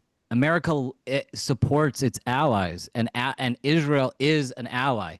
Zionism just means that the Jews are going back to their homeland to go live in their ancestral homeland. Now, you've already stated in the debate that you would prefer them both to wipe each other out, Iran and Israel to just wipe each other out. So let's go to this concept. Like, what does the world look like if Israel doesn't exist? I want to hear your take. What do they do? What is there? I don't like that question, Adam. That's not what we're debating. Hold on, let me do a recap. We have Adam. We have. Do you want to answer that, Brandon? Can I just do a real recap, guys? I want to bring it back. Yeah, go ahead. Adam. All right. This debate is Adam. Come on, dude. I muted you, Adam. You muted me when I debated on your channel. You gotta stop. All right, let me recap, guys. You're unmuted. Let me recap. So we're arguing that Iran's not good for us in our interest because it's another Iraq war. Brandon says it's Zionist. Adam says it's not. Brandon says we shouldn't go in Iran because they're not our real ally because of Israel aid or just because it's in their interest. Adam says other people are involved. I want to ask if you granted that Israel was our ally, then would you want regime change in Iran? No, I think they should have just stuck to the JPCOA. I mean, it's 3.96% enrichment. They would have kept them at that level for the next 15 years minimum. They could have renegotiated that at a later time. The Strait of Hormuz was open. There wasn't massive inflation over the gas prices. They should have just kept that deal. Trump rescinded the deal. He broke the deal. He killed Soleimani, and he set the U.S. on the warpath. He didn't have to do that. Iran is a paper tiger. They're not a major threat to the West. And so they could have just kept the lock on them with this JPCOA deal, but Trump decided he's going to import like good foreign policy to the White House and project it, and that's what he's doing. Go ahead, Adam. To that, why is that not right? Well, I think like this idea that Iran is a paper tiger is a little bit facetious. I don't think Iran is good at war, but they have been developing ICBMs, and it's not just the nuclear program that's a threat to the West. It's their satellite program as well. Satellites are important in order to create ICBMs that can go into orbit and strike any place on the Earth. Only a few countries have that capacity right now, Israel being one of them. And so when it comes to Iran and they have shown themselves with the Houthis in Saudi Arabia, They created an entire war. They took over Yemen and started a proxy war with Saudi Arabia and Yemen. They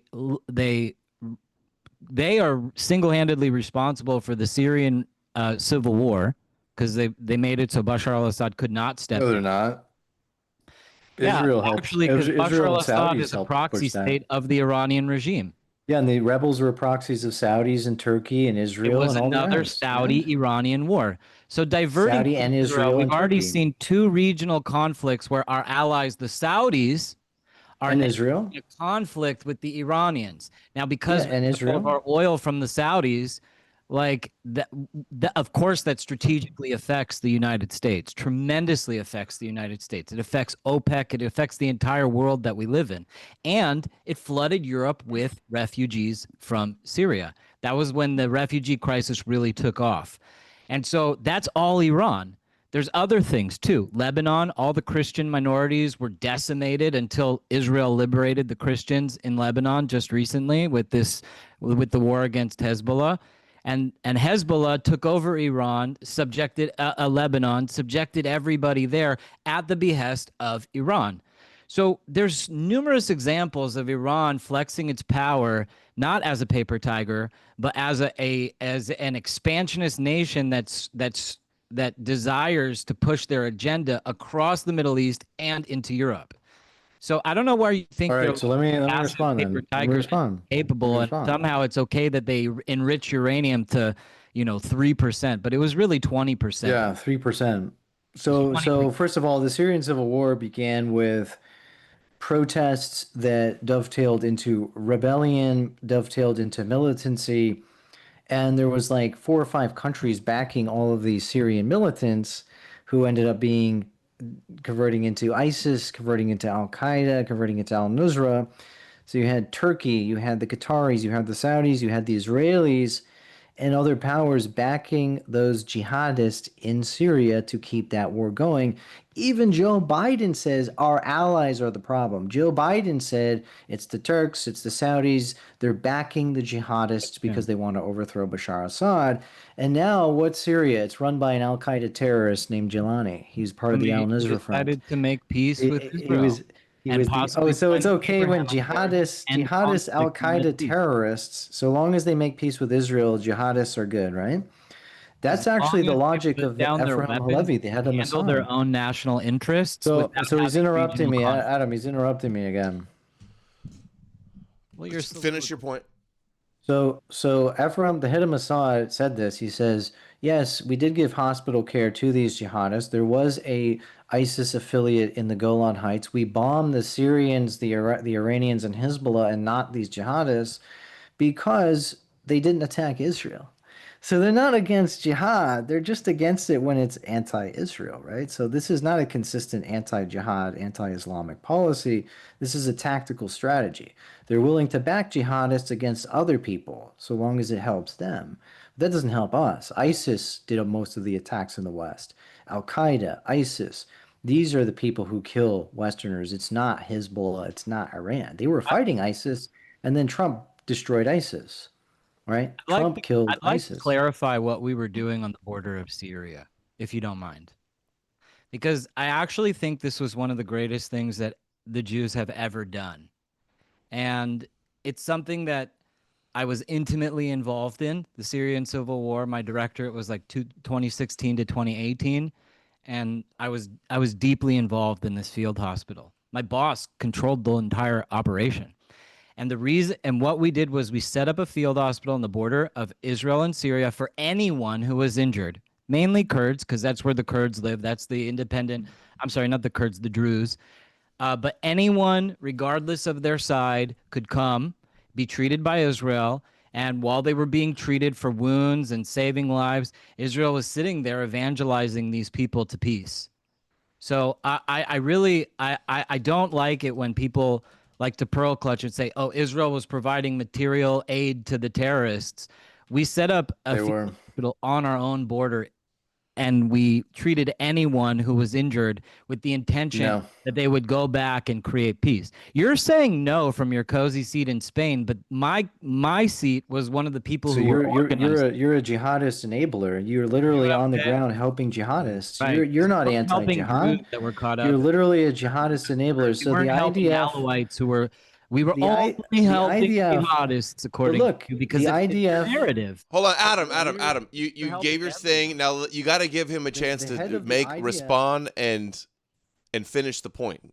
Go ahead, The Brian. head of the IDF, Eisenkot, this is in the Times of Israel, he admitted that they aided the rebels with not only hospital care, but with light weaponry. There was a jihad cell in the Golan Heights, and they did not attack them. Why? Because they were fighting Iran. They were fighting Hezbollah. They were fighting Assad.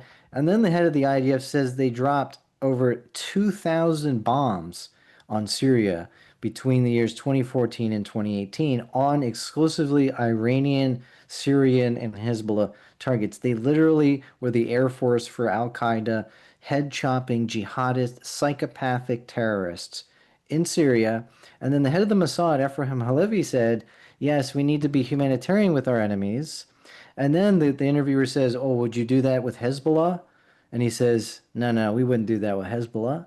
We have a totally different account with Hezbollah. And so they'll help Al-Qaeda because they think Al-Qaeda is a lesser enemy. They think Al-Qaeda is focused on the fight with the secularists or the fight with the Shia. And So this is Israel's strategy. It's divide and conquer. It's back jihadist, head-chopping, psychopathic lunatics. A guy who makes a comment publicly 10 years ago is the Israeli policy today. He's the head of the Mossad. He's the head of the Mossad. Yeah, this is what I'm saying. When this was happening. Israel acts with military force against Iran. Oh my God, why are they doing that? But if Saudi Arabia does, it's gloves off, hands off, nobody cares. Why do you think that is? Because you're already saying that the jihadists were exclusively backed, the ISIS jihadists were all backed by Saudi Arabia, but somehow Israel is the main culprit because they took out Iranian targets in Syria. Now, you're also saying that Iran is a paper tiger and doesn't have regional plans for expansion, but what were Iranian military assets doing in Syria then? They were backing up their ally. They're backing up their ally in Syria. Yeah. Oh, so it's okay for countries to back up their ally then, right? No, I mean I don't like US Iran. Iran supported. Iran supported. So let me level with you. Let me level with you. That's America. So let me level with you. I don't support. I think Iran is a bad regime. They supported Russia invading Ukraine, and now they're crying about their sovereignty. Yes, they're a double-dealing regime. They kill their own people. They're a bad regime. They're not a threat to the United States. They're not a threat to Europe. They won't hit these countries. They haven't hit these countries. They don't have the capacity to hit the United States or Western Europe. They're idiots if they think they can do that and get away with it. As we saw when Trump bombed them, they did nothing. Because they are a paper tiger. Against powers with real force, they are a paper tiger. Yeah, they can go into Syria to fight a bunch of fucking guerrilla fighters. Yeah, they're strong against weak opponents. Yeah, but they're not a threat to large countries like the United States, like France, like the UK. So you understand that, right? The United States spent $350 billion to prop up the Ukrainian regime, and it's really a proxy war between the U.S. and Russia being fought in Ukraine. Now, the number one weapon that the Russians are using are drones created by Iran, provided to the Russians for the war in Ukraine. So here we see the Iranians are directly supplying and arming Russia with weapons to fight American allies in Ukraine that America is pushing on our agenda. So that's a clear example of how Iran is in direct conflict with the United States. They're not butting out in conflict. Yeah, but it's not a massive threat. It's not a threat to the United States homeland. And supplying them oil for the war effort. Right, I agree. Iran is a double-dealing power. They will back their allies when it benefits them, and they will cry foul when it doesn't benefit them. I mean, the Iranians even supported overthrowing the Taliban. They sent IRGC to help the U.S. do that. They supported overthrowing Gaddafi. They supported the rebels against Gaddafi. And so, yeah, they are a double-dealing power. They do But they're not a threat to Western Europe. They're not a threat to the United States. They can't even reach the U.S. with ballistic missiles. So, of But course, you're they're not a saying threat. they are a threat to Eastern Europe, but not to Yeah, West. but they're not going to attack. Yeah. They can be a threat by providing drones to Russia. So Iran, who is like bordering Pakistan, close to India, Caspian Sea, Russia on the east, totally 5,000 miles away from Eastern Europe, is a threat to Eastern Europe, but somehow they're never going to be a threat to Western Europe. And it's okay. They don't have any ambition to enrich their uranium and become a nuclear power. They were enriching to 3.96%. How is that a threat? They had a lock. They had a lock on Iranian enrichment. They could have kept them at 3.96% by just continuing that JCPOA deal. And what did Trump do? He rescinded it. What were they enriching uranium for? For multiple, it could be medical. It could be multiple reasons. It's basically they started enriching to 60% because Trump rescinded the deal, and they're using that as a hedge against the West. They're saying we could get a nuclear weapon, but we're not going to build the components for it. We're just going to enrich. Why did they say so? yes? Why don't we just go back to JCPOA? Why did Iran say yes if they never had an ambition to build nuclear weapons? Why did they say yesterday that if the United States does not accept the terms of the ceasefire, that they're going to enrich uranium to over 90%? Because that's their hedge. This is their hedge. Why is the U.S. so this is a deterrent with these dust particles of uranium that are all over these nuclear sites? Yeah, it's a deterrent. They've been using it as a deterrent from the beginning. They're saying they're enriching. They're enriching to 3.96%. Trump rescinds the deal, and then they increase it because they feel that there's now a legitimate threat that they can be invaded, and it's a real threat because they were invaded, and so they're hedging a bet, saying, "Look, we can enrich more if we want to. We're not building the actual parts to make an atomic bomb, but we can enrich to this percent as a deterrent." Yeah, it's a deterrent that they're using to push back the Americans. All right, so let's pivot and let's look at this conflict with different countries involved. Let's say it was Syria and Bashar al-Assad was enriching uranium. Or let's say it was Mexico. Or you're not an American, so you're not sensitive to this. But let's say it was, I don't know, Catalonia, because you're in Spain, right? And Catalonia is enriching uranium right on the border. And they're like, we just want to do it. We just want to enrich uranium. What's the big deal? Like, yeah, everybody wants to enrich uranium. Catalonia enriching uranium on the border of Spain? Well, Ukraine gave away their nukes, and now they're being invaded, right? Ukraine had Ukraine got invaded by Russia, supported Iran. Because they don't have nukes. If they had nukes, Russia does not invade them. So everybody wants nukes so they can stave off an invasion. That's why Iran wants nukes, because now they're being the fact that everybody wants nukes tremendously from having nukes. Then correct? Yeah, we should have kept that But you don't think they JCPOA wanted deal, to make nukes. and they don't have nukes. Just admitted that's not what I they said. Benefit tremendously. I got you. That's not what I said. That's not what I said. I said that there was a deal to keep them at 3.96% enrichment, which prevents them from getting nuclear weapons. Trump rescinds the deal, and then they start enriching more as a deterrent. They could have kept them at 3.96%, and they should have. I don't want them to have nukes. I don't want Pakistan to have nukes. I don't want North Korea. We can't argue. But politics here because you're not an American. But as a okay, Canadian citizen, And? we could talk about the world. Okay, so you in Spain and Canada, wherever you're at, who would you rather have control over the Strait of Hormuz, America or Iran? It doesn't matter, man. Like, no, it does. Why can't you answer? You don't want to answer the question. It's an irrelevant the question. The United States is not going to replace the Iranian people and have what? Americans live there? Well, we have our entire Fifth Fleet in Doha. Dude, so we have a massive, there's 90 million Iranians build up in Qatar. And the Strait of Hormuz is a tremendous, tremendous asset to the West. Yeah, but does America use the Strait of Hormuz? I'm asking you an honest question, and you're deflecting. Who would you, in a perfect utopian world, somebody has to control the Strait of Hormuz. Would you rather it be the United States, or would you rather it be Iran? I mean, depends who's in charge, right? I just said the mullahs in Iran, the IRGC, or America, Donald Trump?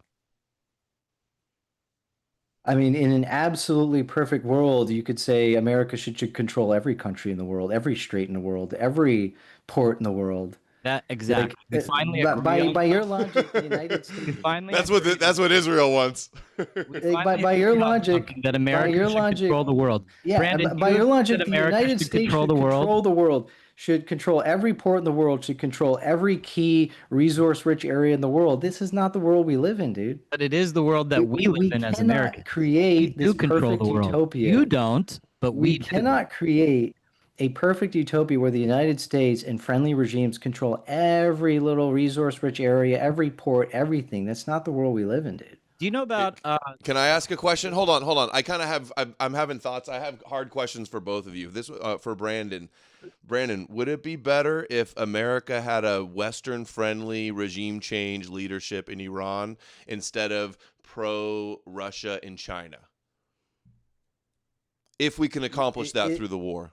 If you could accomplish that with minimal damage, with not $2 trillion in national debt added to the national debt, without a massive fallout, without refugees coming to Europe, without all of this bullshit, yeah, it would be great to have every regime be pro-Western, be cooperative, etc. But that's if we could do that, but you don't think that's possible with the way the war is going right now? It seems like I don't think it's possible. No. Okay, we talked a lot about like if we should have done the war, but we're doing it now. How do you think the outcome is going to be good, Adam? And then I'll go to Brandon on why you don't think that's going to happen or the outcome's not going to be good. Well, I think that the most important thing, one of the most important things, is securing not just the oil from the Strait of Hormuz, but specifically the internet connections to the entire West. We rely so heavily on India and China for our goods that and that communication is just as important, if not more important, than shipping. For me, I'm an engineer, so I'm constantly making things all over the world. I have to send I have to be able to communicate with India. I have to be able to communicate with all sorts of countries. That in itself is so vital to U.S. interest, to be able to maintain control of communications between all the countries in the world. And having like any country that is a jihadist country is a threat to that. So I see that the best thing that can happen is Israel, Saudi Arabia, and Qatar and UAE aligning themselves together and having this cement the Abraham Accords. Because the largest thing that's boggled the U.S. down foreign policy-wise is like what we call never-ending wars in the Middle East. But it seems like with the fall of the Iranian regime and the fall of Hezbollah and Assad and soon to be the Houthis, there really could be a peace that could emerge in the Middle East that never has existed before, and that is worth it for American interests. Right. You're a Saudi shill, you're a Qatari, you're a jihadist shill who wants more jihadists, I'm a Qatari more shill. ISIS, Yeah, me and Dan more Al Qaeda, more jihadists, more Saudi Sunni jihadists. That's what you want. That's what I want. Yeah, you're stupid. You're not anti-Islam. You want just to shift the power over to the Saudis. You just want to get rid of the Iranians and get the Saudis back in power. Give them. But aren't the Saudis like better allies with America than Iran? I mean, you can say that just in terms of their diplomacy, but the Saudis are also backing jihadist terrorists, many of whom come and attack the West. They're funding mosques in Europe and so on. We would have better relationships with Iran if it weren't for supporting Israel no matter what. Okay, now hard question for Adam. Adam, really quick. Adam. Okay, go ahead. And then I have another question. This is my question time. Go ahead. I want to just say that since MBS came to power in Saudi Arabia has been experiencing a renaissance of culture. And, women are allowed to take the hijab off. They're having raves in the middle of the desert in Saudi Arabia. And right, they're going to be full LGBT. This is like the first time that women in Saudi Arabia, so Saudi Arabia is really changing. And you have to allow for countries to change. You can't just say, oh, in 1985, something happened, and therefore here in 2026, everything is the same as 1985. The world doesn't work that way. You know, so you have to allow for countries to change and make peace. Okay, so let's allow Iran to change then. What'd you say? So let's let Iran change on its own terms. If we allow the Saudis to change on their own terms, The reason then why let's this let war Iran. started was Oh yeah, because they didn't how do you want know? Hold on. You know, they could change. But the reason why this war started is because they financed and the entire situation with October 7th, the So did Qatar. So did Qatar. multiple So did Hezbollah Qatar. wars, So did and Qatar. Israel acting in self-defense. So did Qatar. It's like means that like Iran is like kind of like Qatar is the main backer of Hamas. Israel doesn't give a fuck about that. Israel signed off on that, right? Netanyahu knew about that. He didn't give a fuck. Iran. So why don't we blow up Qatar? Why don't we blow up the main backer of Hamas, known as Qatar? Let's do it. Yeah, Iran was Yeah, only Qatar. Iran. And also, Yeah. here's another thing with Trump. So and this is so recent. So again, I've it's such a always bullshit felt double that standard. Qatar was an enemy of the United States and America. But like I said, you have Now to you're- allow for people to change under conditions. You're getting that Qatari money, They eh? changed Qatar. It's severed Getting the Qatari money, huh? Qatar and Iran were the creators of the Muslim Brotherhood.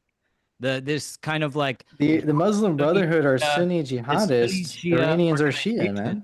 The Muslim Brotherhood was a unity between Sunni and Shia with the effort to conquer Israel. That's what the Muslim Brotherhood was. Muslim Brotherhood are Sunni jihadists, dude. They're not Shia. They're Sunni jihadists backed by Shia Islamists. And backed by Qatari and Saudi, backed by all these Iranian people. influence. Yeah. You have to understand also, like in Backed by Israel in the Qatar is 1980s. always at They loved Hamas. countries in the Arab League. Like, try to just look at the situation without Israel being like the main culprit. Like, how does this affect regional Arab politics? So Qatar is always leveraging its relationship with Iran against the Saudis, against the Omanis and the Kuwaitis. And now Qatar has severed its connection with the Iranians. Probably. Yeah, so I'll tell you what it looks like. There's no ISIS because Saddam would have crushed them. They didn't exist until Saddam was removed from power. The Israelis backed Judeo-Christian, a Sunni terrorist group that's killed hundreds of people in Iran. The Israelis are happy to create chaos. They want chaos. That's part of their strategy: divide and conquer, back the one enemy against another enemy. So this idea that it'll be perfectly stable. Basically, you're saying that with Israel, kind of like the Romans of the Middle East. Yeah. It's not going to be stable. They want to do this Machiavellian game. They want to back one group against the other. They plopped themselves in the middle of this sea of backwardsness in Israel. They wanted Israel. They wanted Palestine. They didn't want another piece of land. And now they tell the world.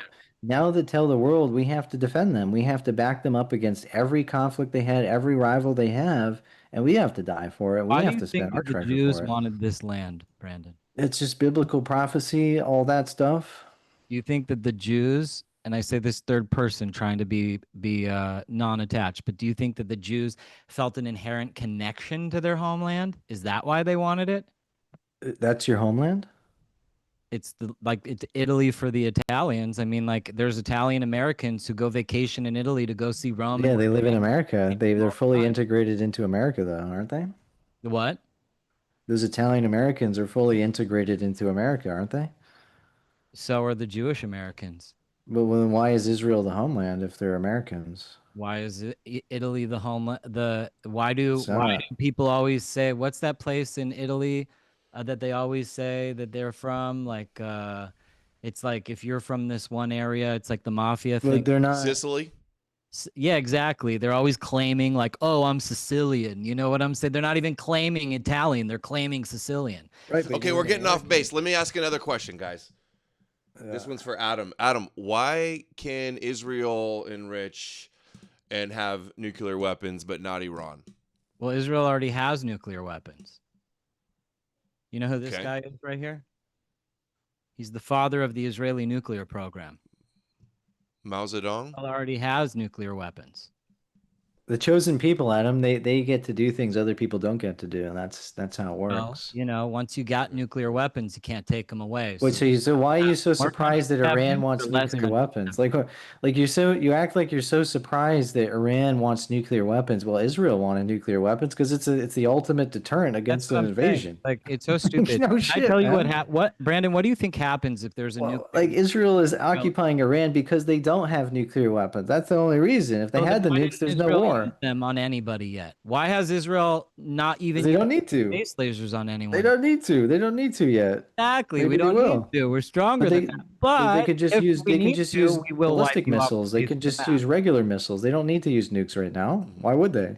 Okay, so let's hypothetically, like, what do you think actually happens? Let's say Iran But got like, are you surprised Iran wants nukes when Israel has nukes? Like, no shit, man. That's like saying, would I be It's an arms surprised if race. any country wanted nukes? Right, it's an arms race, and you're acting like it's like Every such a country surprising wants to thing get that they get that like a country that's a rival of another country wants nukes in this highly volatile region. Yeah, they both want nukes. And Okay, so like you kind of live in a fairy tale, Brandon, because like right, I live in a fairy your tale. whole thing is like, well, Israel has nukes, so why can't Iran have nukes? Even though Right, so Israel we should allow doesn't you use crazy them, fucking Jews to have. Yeah. What's the reason though? even though called it- Israel doesn't use them, and technically it's like not Not yet. official. But here's what my question is to you: like, let's say hypothetically Iran got nukes, right? And let's say hypothetically a nuclear war broke out between Israel and Iran. And you are happy because it destroyed Israel and Iran, right? But like, what happens to the rest of the world in that situation? This is where you're being so short-sighted. Because do you think Is that a Israel nuclear war between also Israel and Iran would really stay regional? Is Israel also okay? So by that logic, let's just disarm both of them. Let's just prevent Israel and Iran from getting nukes, and then we're good. Okay. And at that rate, let's also go into North Korea on your fairy tale mission. And Yeah, I mean, like, let's denuclearize the Middle East. Pakistan gives up the nukes, Israel gives up the nukes, and Iran gives up their nuclear ambitions. So all of them get rid of the we've got a nukes. lot of work to do. I wonder who's But, going to like, do that. You are Moshiach. obsessed with Iran. You Moshiach. are obsessed with Iran, but you're not obsessed with Pakistan, who have nukes, and they're a jihadist funding terrorist state. They fund terrorists against India. Not They fund at all Taliban. close to the level. Plus, They Saudi harbored Arabia they harbored Osama bin Laden was living in Pakistan. Big guy. These Pakistanis love terrorism. They are one of the prime sponsors of Okay, so terrorism. you It is want a more? jihad You state. want more jihadi countries? No, that's why I support the JPCOA. You can cap them at 3.96%. They can't get the That's nukes. gonna work, right? Like a contract, like a It was signed working. paper. Why would that have not worked? Why would that not have been better than what we're doing now, Adam? It was working. It didn't work though. I mean, it's already shown itself to not work in many different places. If you look at aerial photos of the site of Qom, there's Qom, QOM, right? Prior to the war. Now these don't exist. But if you look at the amount of heavy artillery guarding this civilian enrichment program at the nuclear site of Qom, which was 250 feet underneath stone. If it's for civilian purposes, why don't they just do it on First Street? Let's say it's not. We're doing it for medical purposes. You asked a question. let's say it's Why not. do it underground to begin with, Brandon? Like this is Let's say it's totally it's a nuclear weapons program. To like, let's say it's Let him answer, Adam. You asked like 2 questions there, and he's trying to answer. Go ahead. let's say it's a nuclear weapons program. It's a secret program. Why do they want the nukes? Because Israel's got the nukes. Israel is a threat to them. They're a threat to Israel. They both fund terrorists against each other. They're both ambitious. They both want to expand. They're both a threat to each other. And so you telling me I have to love Israel, who's doing similar things, but I have to be deathly afraid of Iran? Why? You have to love Israel. You're saying I have to think Israel's this great ally, yet they dump. This is what's so funny. They dump refugees on the West, but I have to love these people. Israel has nukes, right, Brandon? Yeah, they have nukes. So, like, would it be advantageous to the West if the Palestinians overran Israel, it became Palestine again, and then Palestinians took control over all the nukes? Is that the world you want to live in? No, this is just a dumb hypothetical, man. Like all you got are these crazy ass hypotheticals. Well, a dumb If this happened and hypothetical is this also happened, saying the that crazy Iran happened. doesn't have nuclear I'm not even They're at war with advocating every for. one of their You're neighbors. acting like I'm advocating for wiping Israel off the face of the earth. That's not even my position, Said man. you'd like it to happen. No, I said if they want to fight a war with Iran, then they can fucking fight that war to the death, and I don't care. But that doesn't mean I'm going to try to create conditions to wipe Israel off the fucking map. No, I'm not going to do that. I'm not going to support Iran. I'm not going to give weapons to any of these Muslim countries. I would just let them fight it out. So at the end of the day, Non-intervention. we've established that Iran has regional ambitions of expansion and that And Iran Israel? is hostile towards its neighbors. Correct? Yeah, Including distant neighbors like Ukraine and Eastern Europe. Correct? Yes or no? Yeah, so they provided drones to help Russia fight Ukraine. That's probably the worst thing that they've done, right? And I agree with you that that is a bad thing. They shouldn't have done that, and they should have been sanctioned for that and all that. And that's why I support capping them at 3.96% enrichment. I'm not advocating that they get nuclear weapons. I'm not advocating that they get nuclear weapons. Let's cap them at 3.96%, go back to the JPCOA and force them to agree to that. I think we see the world differently because I'm an American and you're not. And as an No, American, you're Jewish. You're Jewish, and you are obsessed Jewish with American. Israel. You're obsessed with Israel and Israel's interests. That's I'm what this a is Jewish about. American, and as an American, 7th-generation American, one of the older Jewish families in this country, I want you to understand how us Americans feel. Okay, we feel that America is the global empire, and you all need to kiss our ring. And No, you're Jewish supremacist. hold on, let me finish. You, as a Spanish citizen, a Canadian citizen living in Spain, you believe in you believe in NATO, you believe in all these things. But you don't even support NATO because you're you're an anti-Western Difference in our perspective. fucking third worldist is what you are. From like the global community, and we come at this from like rulers of the earth. Yeah, So you from just our want to perspective, we you say, support Ron, you can't do that in your country. And right. You want to occupy Spain too?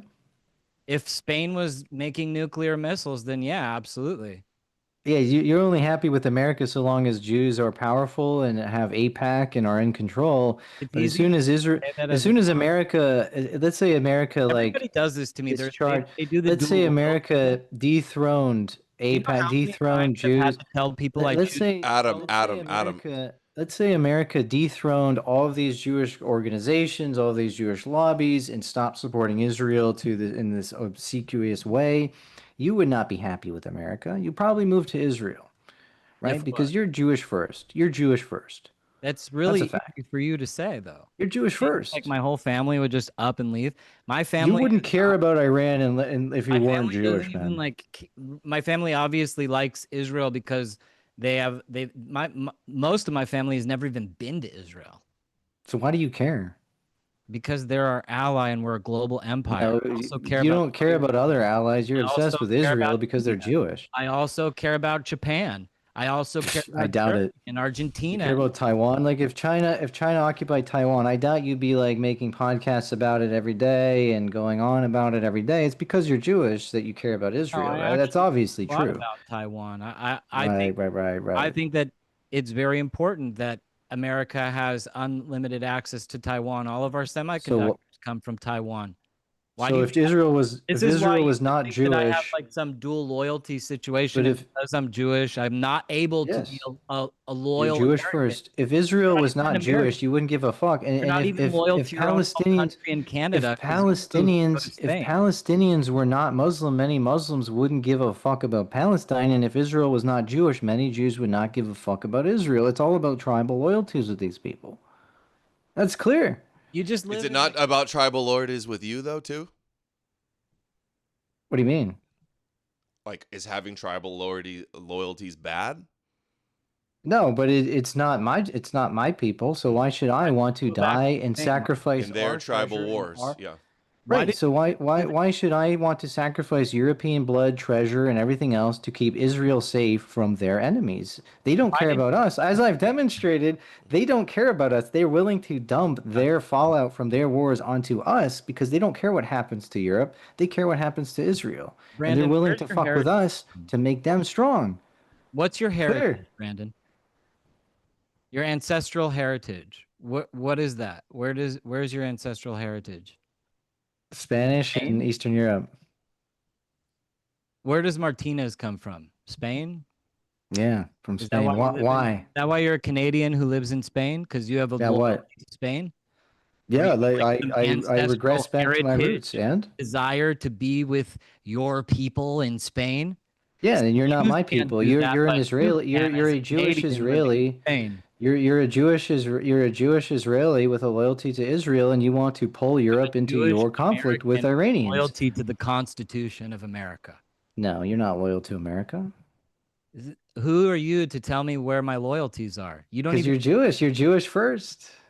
That's so clear, man. You've been on a million debates. Just you're an open book. Just Jewish first activist. That's what you You know are. how many people have accused me of dual loyalty, and every single You worked time, for Israel Aid. That's right. You worked for Israel Aid, so you worked for the Israeli government. $7,000 checks every tweet that I make.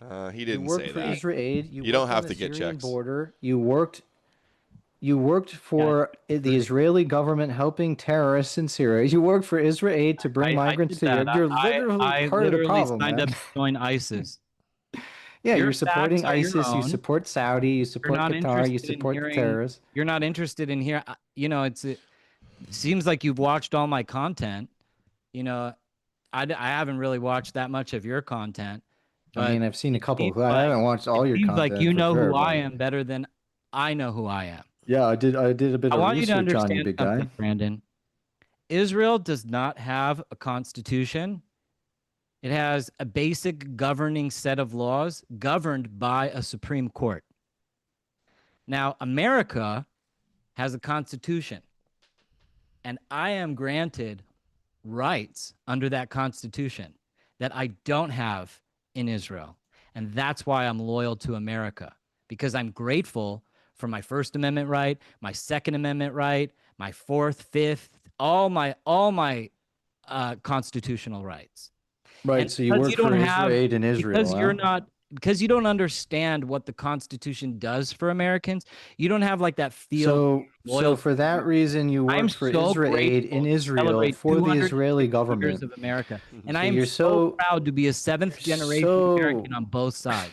You're so loyal to America that you work for the Israeli government. You work for the Israel Aid group that was funded by the Israeli government. You worked for you helped Israel work with terrorists in Syria. You're literally part of this project. No wonder you're denying it all. No wonder you're saying it's all Halliburton and it's all the Goyim and it's all the CIA and it's all the Goyim.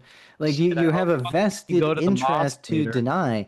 You have a vested interest to deny the influence of your group that you work for in these affairs. To make sure that Jews have no influence anywhere. Well, you can have influence in Israel, right? If you want Israel as the Jewish state, you can live in Israel. But Israel is a Jewish state. Yeah, but you can't have it both ways. You want Israel to be a Jewish state, and you want America to be a Jewish focused, have a Jewish focused foreign policy. You just want the best of both worlds. Okay, can I ask a question? Let me do a question. Let's do a bookend on the Iran thing, and then we can do a few more minutes getting into whatever either one of you questions you guys want to bring up. So the final question on Iran is, I'll start with Brandon. Brandon, do you think this is the outcome, is it going to be a W or an L? Letting me be an American. It's so stupid. You're just a third worlder, Brandon. You're a Jew first. You're the third worlder. You support Saudi. You support American, Qatar. born and you support bred Pakistan. in Los Angeles, California. I am as Los Angeles as it gets. Right. You're for your people first. Los Angeles. Okay, so libtard Hollywood. You know, LA is 17% Jewish. Yeah, and they dominate the institutions regardless, right? Yeah, we did it for Israel. We came here 100 years ago for Israel. We have to listen. Look, you're probably executive producer of the next Holocaust epic, right? Yeah, it's easy for you to say that. He wishes. Spielberg. Okay, come on. The question, though. All right. So why is Iran going to be, you think it's going to be an L and a disaster? We shouldn't have done it. Brandon, I'm starting the timer. 1 minute. Go. We'll go to Adam after that. We have no reason to believe that this war is going to end in a clean way. We have no reason to believe there's not going to be a power vacuum that could lead to something worse. The regime is not toppled. The regime is still there. The people are not rising up. This is what Netanyahu sold Trump. He says, we can topple this regime in 2 weeks. You know, even J.D. Vance was complaining about that, saying you oversold this thing, you overhyped this thing. They're still there. They've closed the Strait of Hormuz. They've caused an international crisis, inflation, gas prices soaring. This is a failure, and Trump has like basically no real leverage here. Like, what's he going to do now? He doesn't even know what he's going to do. And he even said in a recent clip, he's like, someone asked him, do you care about like this is going to affect Americans and their standard of living? And he says, actually, I don't care about that. I don't even think about that. I just care about preventing them getting nukes. And so this is all just to help Israel. This is just to do a favor for Israel, to protect Israel. And there's no reason to believe it's going to end well. We're just going to see another Afghanistan 2.0, Iraq 2.0, and there's no end in sight. Go ahead, Adam. 1:15 you got. It's pretty much over already. I mean, Iran has been absolutely decimated.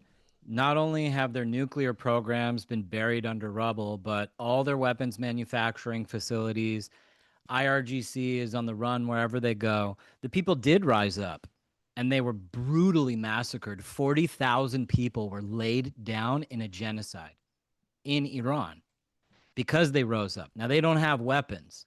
I don't understand why we don't arm the Iranian citizens, but that's an entirely different debate.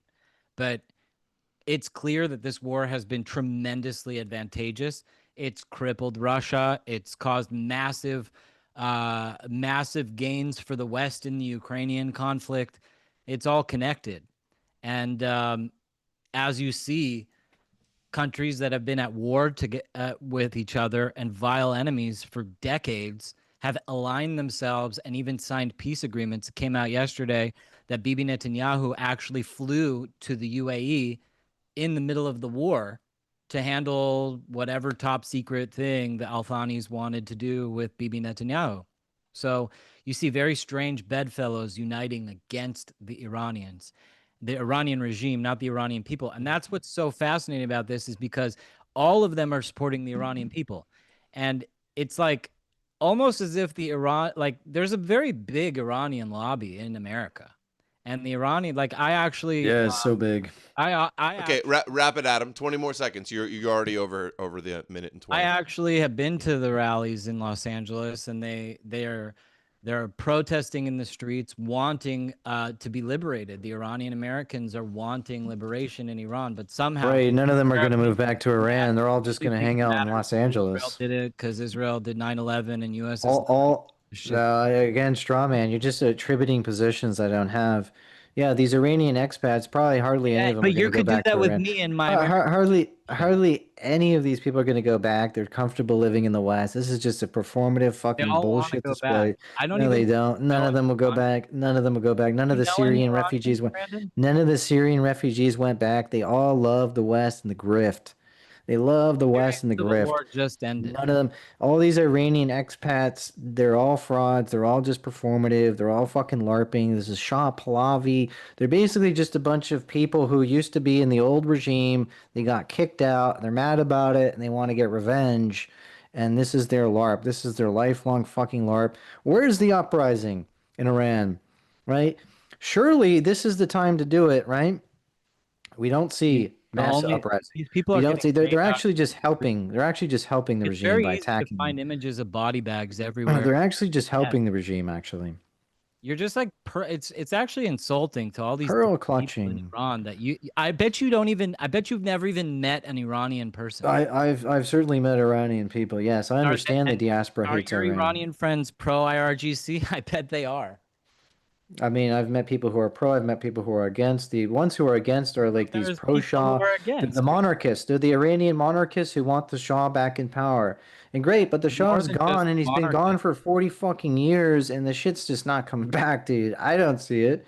This guy's been LARPing around Europe. He's been going around doing this PR thing, and like, what's going on? Like, he's nowhere close to power. It's Nothing's funny happening. that you talk about American budgets and Nothing's the loyal happening, man. American, and you're very obsessed with American everything, and you're not even an American. And Yeah, I'm I speaking. actually didn't It's know not that just about you. America. Trump is trying to drag NATO into this war in Iran. He is saying we're a bunch of assholes for not getting It involved. really doesn't do anything. You guys kind of like exist on our tit anyway.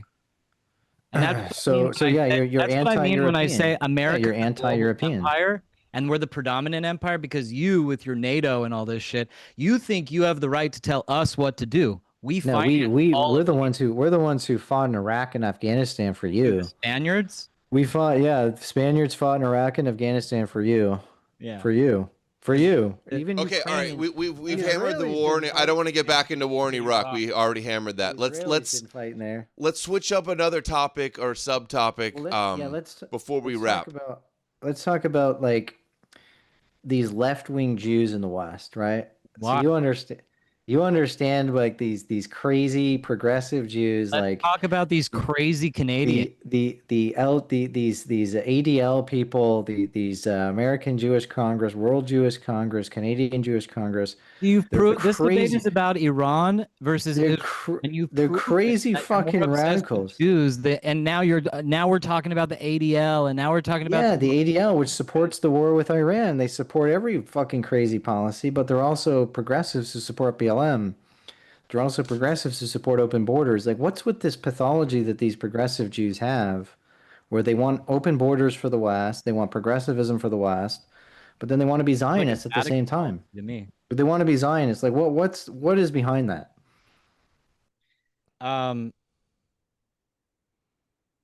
What's the question?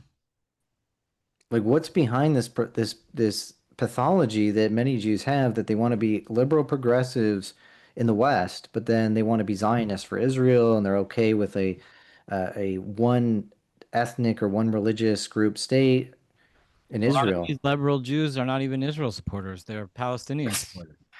ADL supports Israel, full-on Zionist. World Jewish Congress supports Israel, full-on Zionist. Like, I mean, like, I don't even know if you pay attention to what liberal Jews do. They're like out there protesting with Palestinians.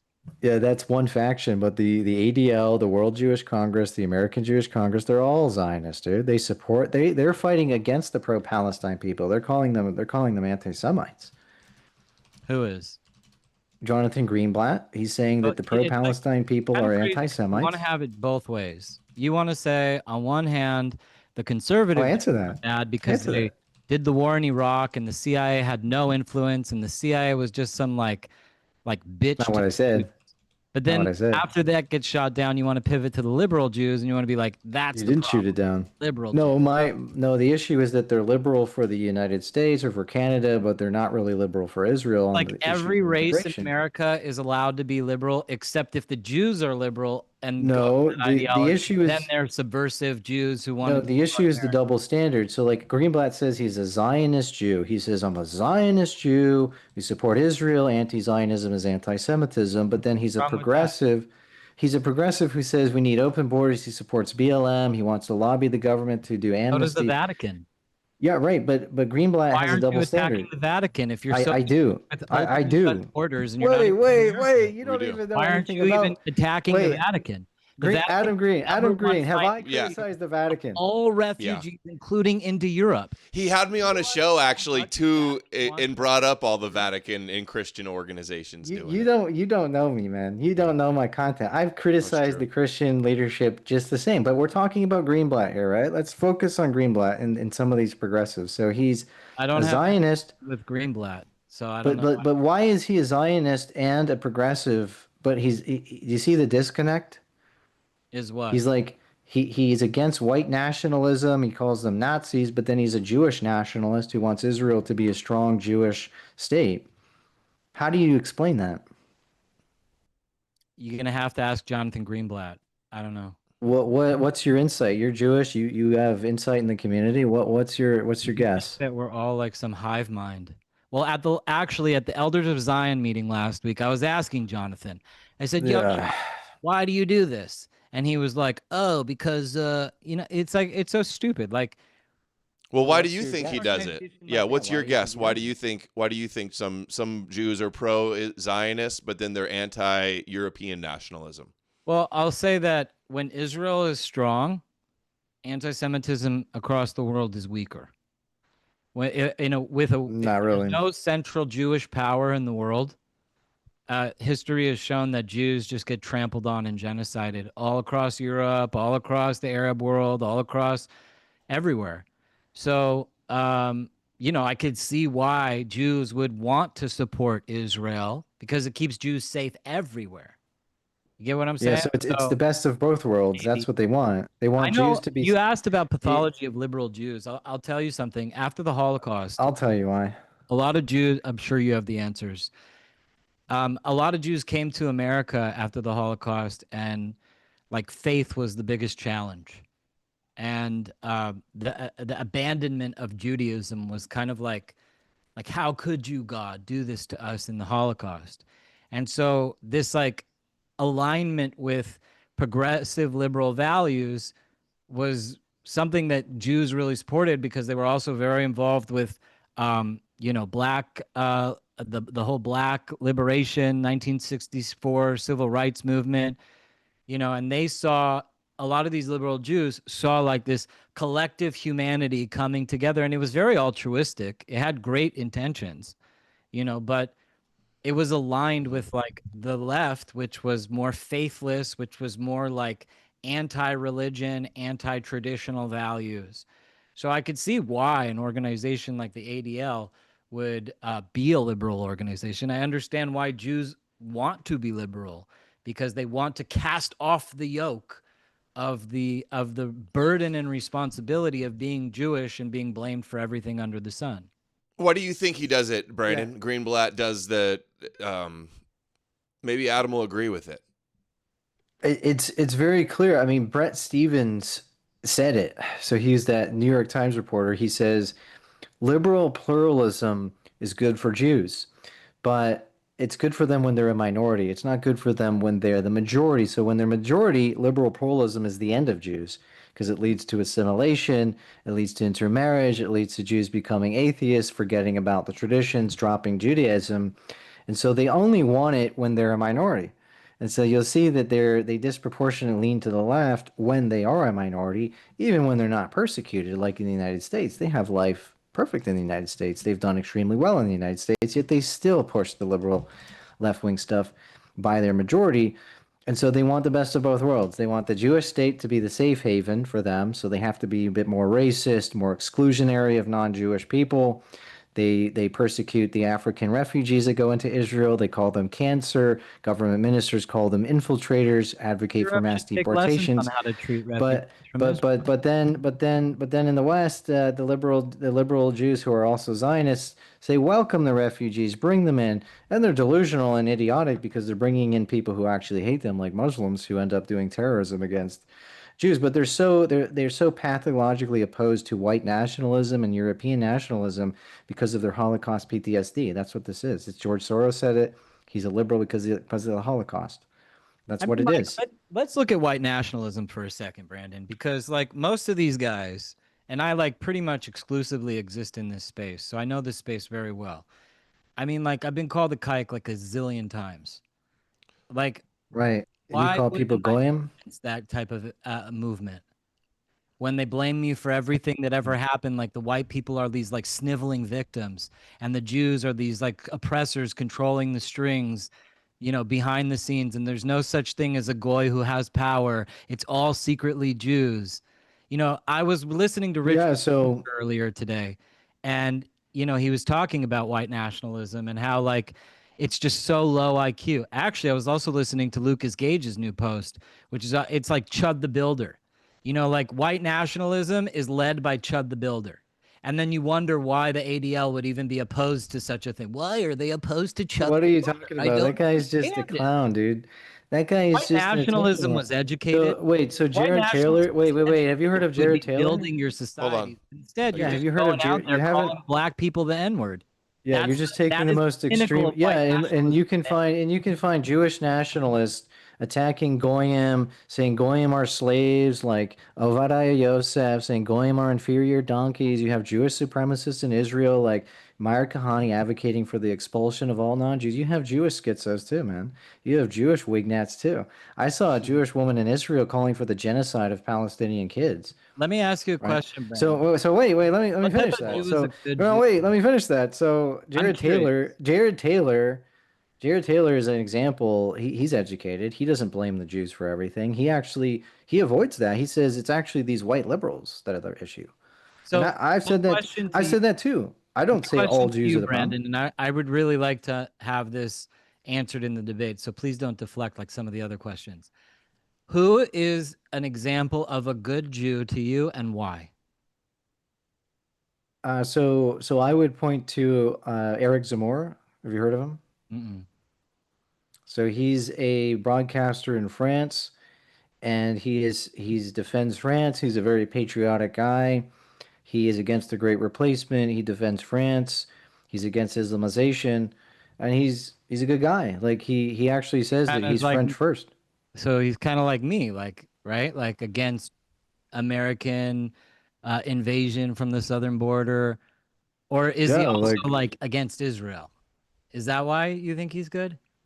no, I mean I don't really know. I don't think he has Against profound Israel? positions on Israel. He doesn't talk about Israel that much, but you do because you're a Zionist. If he look, if No, the I Jew is actually never. What about Stephen Miller? Stephen Miller would if the be Jew look, if they're anti-immigration, willing, my position is anti-ADL. this. Miller a good Jew? Yeah, he's not bad. I'm not against him. He's a He's Zionist. pretty good. Yeah, he doesn't talk about it too much. I don't see him pushing that too much. You're right. He just goes to war with Iran. Yeah, I mean, look, if he has that position, that's a bad position that he has. But I mean, look, you can find Jews that are against the war with Iran, right? Do you think every Jew's for the war with Iran? Seldom. Okay, but you can find Jews that are against the war. I mean, Glenn Greenwald. I'm I mean, curious. I'm you know, these Chomsky type Jews. I mean, there's a lot of Jews that are against Netanyahu that don't like Netanyahu in Israel. They protest Netanyahu. A lot of Jews don't like this guy. So I don't say Jews are a monolith, but what I'm saying is that they either fall into the progressive trap or the Zionist trap, and they don't really want to identify with the country they're living in because they feel like they're going to be persecuted or some shit. But that's not really not the case. A lot of Jews Many identify with the country we live in. That's why we're American. No, I mean, some do, but a lot of them become Zionist or they become progressives and are obsessed with just Do you like, believe that you could be America first and a Zionist? no, I mean, if you're a Zionist, you have a passionate attachment to a foreign country, don't you? Well, I look at Zionism through the lens of what's best for America. And what's best for You're America is having strong allies that can militarily lock places down so that we don't have to deploy our troops to the Middle East. right. So $2 trillion in national debt's good for Americans. Also, another thing about the war in Iran. Wait, can you answer that? Yeah, Is that $2 was a trillion question. That in was debt a good for question. Americans? This wasn't a $2 trillion war. Yes, the Iraq war with Saddam Hussein, $2 trillion added to the national debt. That's good for Americans. Because you are adamant that it Is was. that true? Wait, you're not answering, dude. Jews. But Is like, that good for you Americans? discount the CIA. Is that good for Americans, though? Brandon, Like, yes or George no? Bush Sr. was director of the CIA. He brought the mullahs No, to power in Iran. that was not him. Who was the director of the The CIA? second Iraq war with George Bush Jr. Hold on. I'm talking about 1979 Iran-Contra when the mullahs came to power in Iran. The CIA brought the mullahs to power in Iran while army. Why would the CIA bring the mullahs to power when they had the Shah that was a pro-American dictator? Why would they do Now that? you're going to have to get into the understanding. Why would they overthrow the most pro-American United government? States. The U.S. overthrew the most pro-American government to install an enemy. Why is that logical? Not the U.S., the CIA. The CIA, which is the U.S. government intelligence agency. Why would the CIA overthrow the most pro-American leader in the Middle East, the Shah? So This I don't know, but that's pretty. Doesn't make any That's sense, pretty man. established. Like, just watch the It's all not established. testimonials in the Senate hearing. They It's not literally got established. caught red-handed arming the No. Iranians. I don't know They were why. arming the Iraqis against Iran. Yeah, the U.S. was backing Saddam to did. overthrow the CIA. fucking Iranians, Hold on. and then the Israelis I want to funded finish this weapons point. to Iran. This is just a question, okay? I want to finish the question in its entirety. didn't and answer my then question. and I won't interrupt you. You Okay? didn't answer my question. George Bush Sr. was director of the CIA prior to becoming vice president to Ronald Reagan. And the CIA, through the Sandinistas, Iran-Contra, completely brought the mullahs to power in Iran. Then George Bush Sr. goes to war in Iraq, which only strengthens Iran. And then George Bush Jr. goes to war and finally topples Iraq, which basically gave Iran Iraq. So clearly the Bush family has demonstrated that its loyalty is to Iran, and they wanted a strong Iran. They wanted Iraq gone. And this was before Israel ever lobbied Congress. So did Israel. Said that Iraq was a threat to the region. So did Israel. Israel hates Iraq and Iran. What I don't understand is why, with so many examples of loyalty to Iran from the CIA, as a CIA. So Israel's loyal to Iran because Israel wanted to get rid of Saddam Hussein. Why is Israel to blame for the Iraq war, but not the CIA? Even though Dick because I'll tell you why. I'll tell you why. Because the CIA was not the one lobbying for the war. They just were the CIA. They were there. They were in the administration, and they count. Wait. Okay, so you're just gonna interrupt. So the CIA kowtows to the administration. So whatever the administration's pushing, they're going to go along with it. The administration is stacked with a bunch of fucking Zionists. The administration is stacked with Pearl, Wolfowitz, Feith, Wormser, Fleischer, from all these Jewish Zionists who are pushing the war. And then you look at the media, you look at Kagan, you look at Crystal pushing the war. Tied to Israel, Netanyahu pushing the war, Sharon saying Saddam's the biggest threat to Israel. So Israel's loyal to Iran, according to you, because they wanted to overthrow Saddam Hussein. That's your argument. Well, who was the head of the CIA during the Iraq War? George Tenet. I thought so. Guess what I just found? George Tenet drunk in Bandar's pool screaming about Jews. He said that Jews were going to blame him at the CIA for the Iraq War. They're setting me up. Right? The bastards are setting me up. I am not going to take the hit. He said the Jews are going to set up the scapegoat the CIA for the war. Exactly. See, this is the thing. This is the thing. This is Adam King's trick. So the CIA just does whatever George Bush's administration says and goes along with it. And Goldberg wrote that. CIA did it, and not the neocons. 2008. Dude, my memory's so good. I remember that. According to Adam King, Israel had nothing to do with the Iraq War. Third worlder. I'm talking. Adam, be respectful. Adam, he's not calling you slurs. He's not talking trash like that to you. You're a Saudi agent. Why do you think that the CIA is like this benevolent beta organization? Didn't say that. Another straw man. I'm just saying that the CIA is part of the U.S. government. What the administration pushes, they're usually going to do it. Just like with fucking Trump, they're all kowtowing to Trump's war in Iran now. So, the CIA, sometimes they go along with the regime, right? Like they're not responsible for everything, are they? Sometimes. I mean, the American people would vote largely to disband the CIA if they found out that the CIA was absolutely calling all the shots and there was no such thing as a presidency. So you're against the Iraq War, you're telling me? I mean, look at the chain. It's bad when the CIA pushes it, but not when Zionists push it. You like to talk about George Tenet, these people, and you like to throw out these names of these minor players. Hold on, listen. He was the head of the CIA, Adam. You said as the CIA did it, and he was the head of the CIA. Sorry. That's not my point. Okay. My point is you discount the Bushes entirely. Prescott Bush started the OSS, which was pretty much a Nazi organization. Blame the Goy. Started the CIA from the OSS, and then George Bush Sr. was director, and both presidents went to war in Iraq. So is the CIA at the behest of the Jews? Is that what you're saying? I'm saying the CIA's behest of the Bush administration, which was infiltrated by, stacked with Zionists, yes. Why are we even arguing this, guys? Adam, hold on. Adam, you can just concede Israel also wanted Iraq also, right?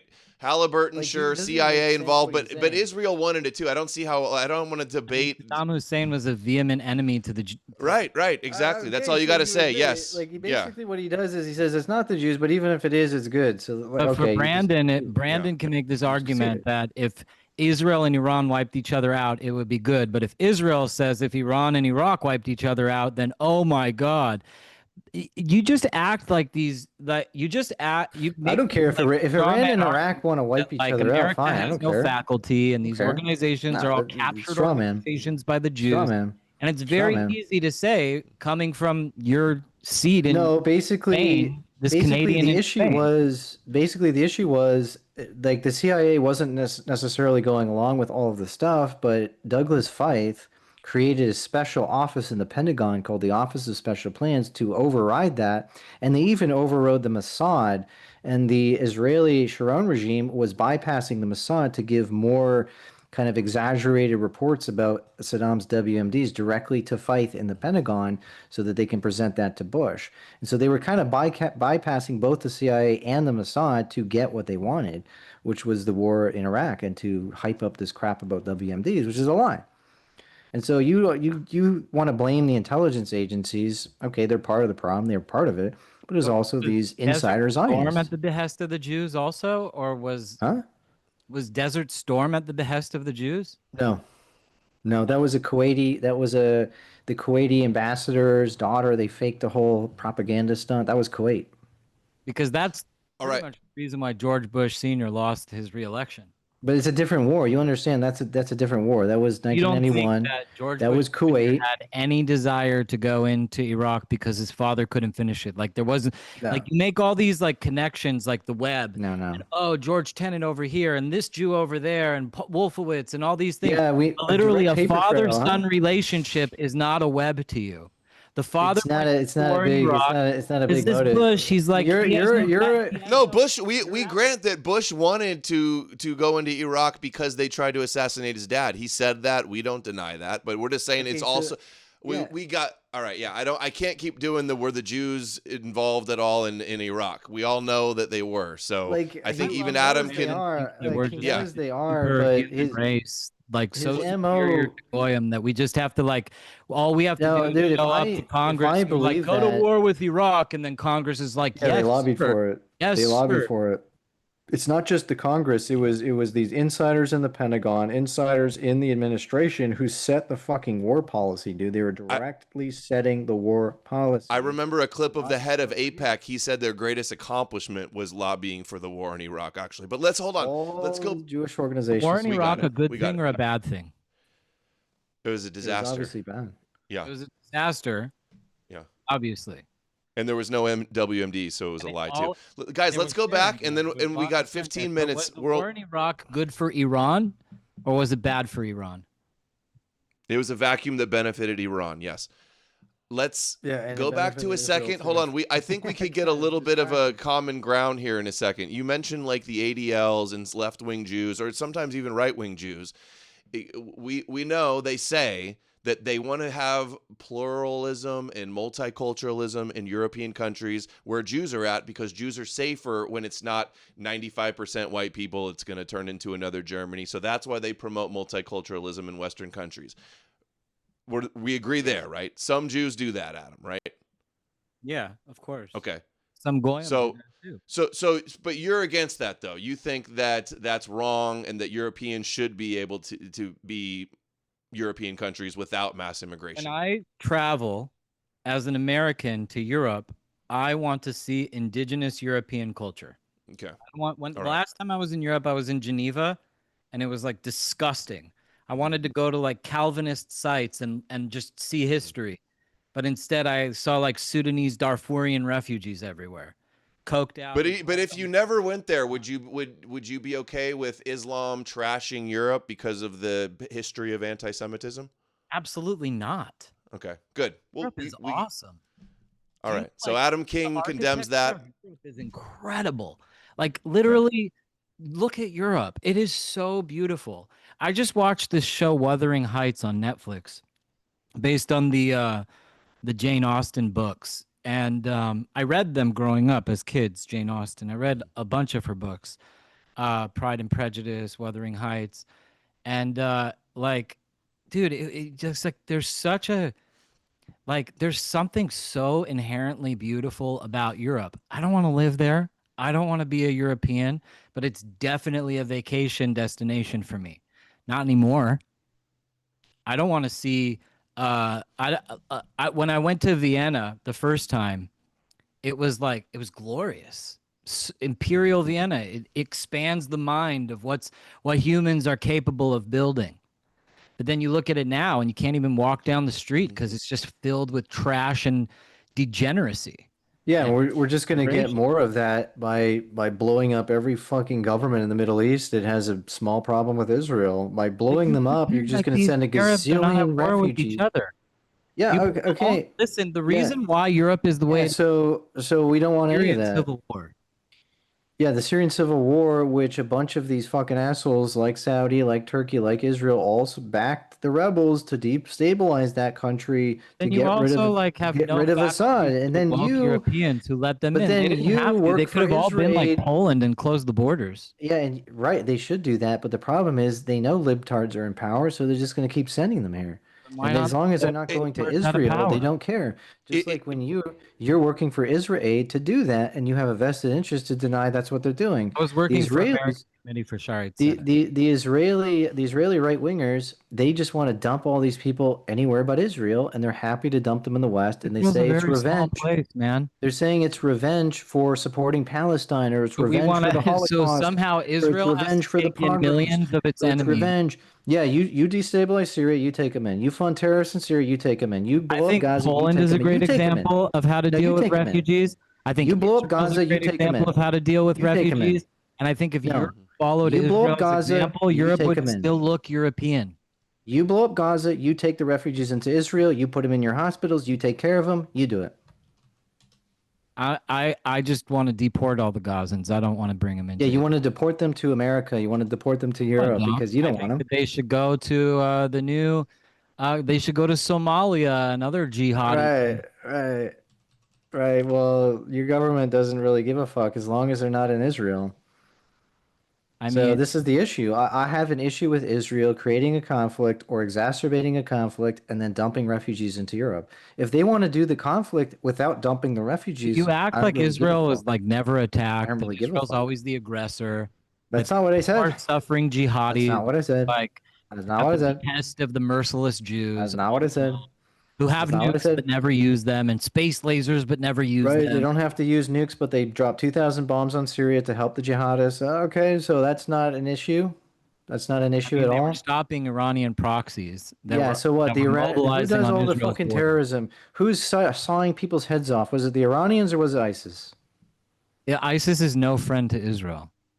They didn't attack Israel. In fact, Israel was helping them by bombing the Iranians. ISIS was in the east. The Alawite. So the Iranians and Syrians and Hezbollah were fighting ISIS, and you were your government in Israel that you love was helping ISIS. Basically, that's you think that's a good thing.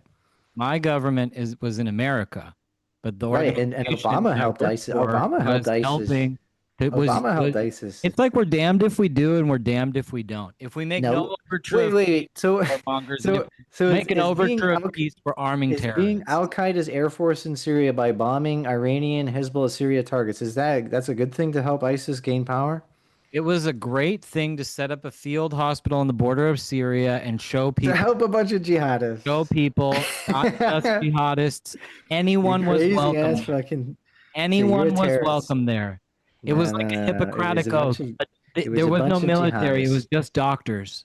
No. It was a bunch of jihadists that they wanted to use against Assad. That's all that was about. Who were being butchered. It was all no. There was an ISIS-affiliated cell. You know it. Camp. The IDF admitted it. The IDF admitted it. They were helping terrorists, and then the Mossad said, "We have to do that sometimes."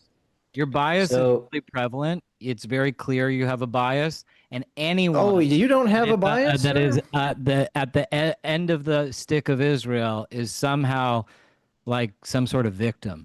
No, that's not what I said. I didn't say nobody's a threat. Israel started it. You're just drumming. Here, I would even level with you. I would say the Iranians and the Hezbollah fucked up after October 7th by attacking Israel. They fucked up the Iranians by basically playing this game about enriched There would also be uranium. no war in Wait. Iran if there Okay, wasn't an October 7th. so basically, they're playing a game about deterring people by saying they're enriching uranium. It actually gave Netanyahu and Trump the excuse to go in. If they had just not done that, maybe they don't go in, right? And so the Iranians are partially to blame, right? Hezbollah is partially to blame for what happened. I agree on that. But I also believe Israel is fucking around. You know, they're fucking around. They're playing games. They're playing Machiavellian games. There's blowback to those games, and then we have to face the refugees that come to our shores, and Israel doesn't care about that. You don't. You could Yes, set we them do. back, but you don't. Yeah, because our governments Now are Spain fucked, is man. like overrun. Your home country is overrun. Because our governments are Question, fucked. are you a Spanish citizen? Are you Yeah. a dual citizen with Spain and Canada? Yeah. Are there more Jewish groups that are saying the immigrants and refugees should stay, or Jewish groups saying that we should kick them out? In Spain, there's not that many Jews, so it's mainly and the issue with the refugees is mainly Christian groups who bring them in. Yeah. I've said that. Yeah, I was going to say that too. Like shouldn't Europe and America like kind of hold ourselves accountable? Like just blaming the 100%. Jews for the immigrants coming in, like Right, I don't, the though. Jews wouldn't be able to do it if we didn't let them influence that conversation. Also, I want to 100%. 100%. I don't actually blame them for the situation in Spain. In fact, I've even said to some of these people who do, I said, but look, our government in Spain supports Palestine, so you can't say that Jews own this government because they're pro-Palestinian leftists. They're all Spanish, and then they let all these people in. So yes, it is Spanish people's fault, Spanish left-wing liberals who let these people in. But So aren't there I Jews never also like Ezra Levant and Tommy Robinson that like are anti-mass immigration? Robinson's not a That's one that comes to my mind. Yeah, there's a smaller section of Jews who are against mass immigration, but the main Jewish institutions, like the old ones, like the AJC, the ADL, in Canada, the Canadian Jewish Congress, they all tend to be liberal. And then there's like a few other groups that are a little bit more conservative, but a lot of those ones tend to be just focused on promoting Israel, right? Like the ZOA. Yeah. Yeah, so I think we'd all just like to see some more Jews standing up for European nationalism, opposing mass immigration. None of this Edom deserves punishment type of stuff that we see. That's the resolution we would like to see. Brandon, here. I think if you you'd saw both agree on. Israel supporting deportations in Europe, what would you think? Or if you saw Jews out there, like what I just said, talking about the glory of Europe and wanting to see Europe become European again, like how does that make you feel towards Jews? How does that resonate? How does that land with what I said? Well, what it proves is that they're not a monolith, and I've never claimed they are. In fact, I've made that point. Some people believe they're a monolith, that they're all in the same team, no matter what political side they're on. And I don't believe that. I think there can be Jews who are patriots, who are loyal to the Western country that they're living in and put that above other countries. I just don't like when they put Israel above the country, or they're obsessed with that, or they're left-wing progressive liberals because of the Holocaust and their PTSD about the Holocaust. That's what I'm calling out. I'm not saying all Jews everywhere are to blame for everything. I'm not saying all Jews are the exact same. But, you know, I just want to see them assimilate more, like see themselves as Western, see themselves as American, European, whatever, before just being Jewish. And I've made the same point, like Muslims, a lot of them do that. Like a lot of Muslims will sympathize with Palestine simply because it's Muslim, or they'll put Islam before the country that they're in. I've made that same point. History has also shown us that assimilation is very dangerous for us, as was the case in Nazi Germany. There it is.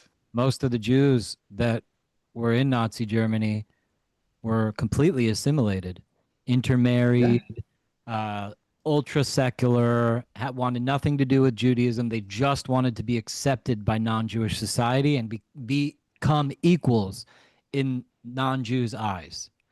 I think like Alan Dershowitz made a book or something called "Why the Jews Are White." You know, there was like an entire movement of like wanting to be white. A lot of Jews just wanted to assimilate, but we're not allowed to assimilate. White nationalism will never allow a Jew to become white. And That's so not correct. I mean, when Jared Taylor it is does. correct Jared Taylor because has Jewish members of his the organization. Jews will not replace us. I mean, like, Yeah. You're, come you're on, like, talking about some you're dude. like, So why not you want for to white nationalism? generalize. You But want to then you generalize also about white want nationalism. to assimilate into white culture. But then white No, nationalists but never this is accept a the Jew. but this is the issue, man. Like some Jews will do this game where they'll be like, they'll identify as white sometimes, and then other times they'll identify as Jewish, even though that's not really a quote unquote race. And then they'll say, oh, but we have Levantine ancestry, so we're Middle Eastern. So they like to dip in and out of whiteness when it suits them. And so that's kind of an issue. But I mean, they've been accepted as white even in apartheid South Africa. Like the apartheid regime didn't say Jews were not white. Like Well, it's they were pretty accepted as hard to white. like say that Jews So are like black. You know what I mean? Like, right, but like you're talking about some not such people, an easy example. Like Ashkenazi Jews have very light skin. Many of them right? have blonde But hair and blue eyes. so why are they claiming that? Oh, we got some Levant heritage, so we're like Middle Eastern. Like We some of are them do Levant. that.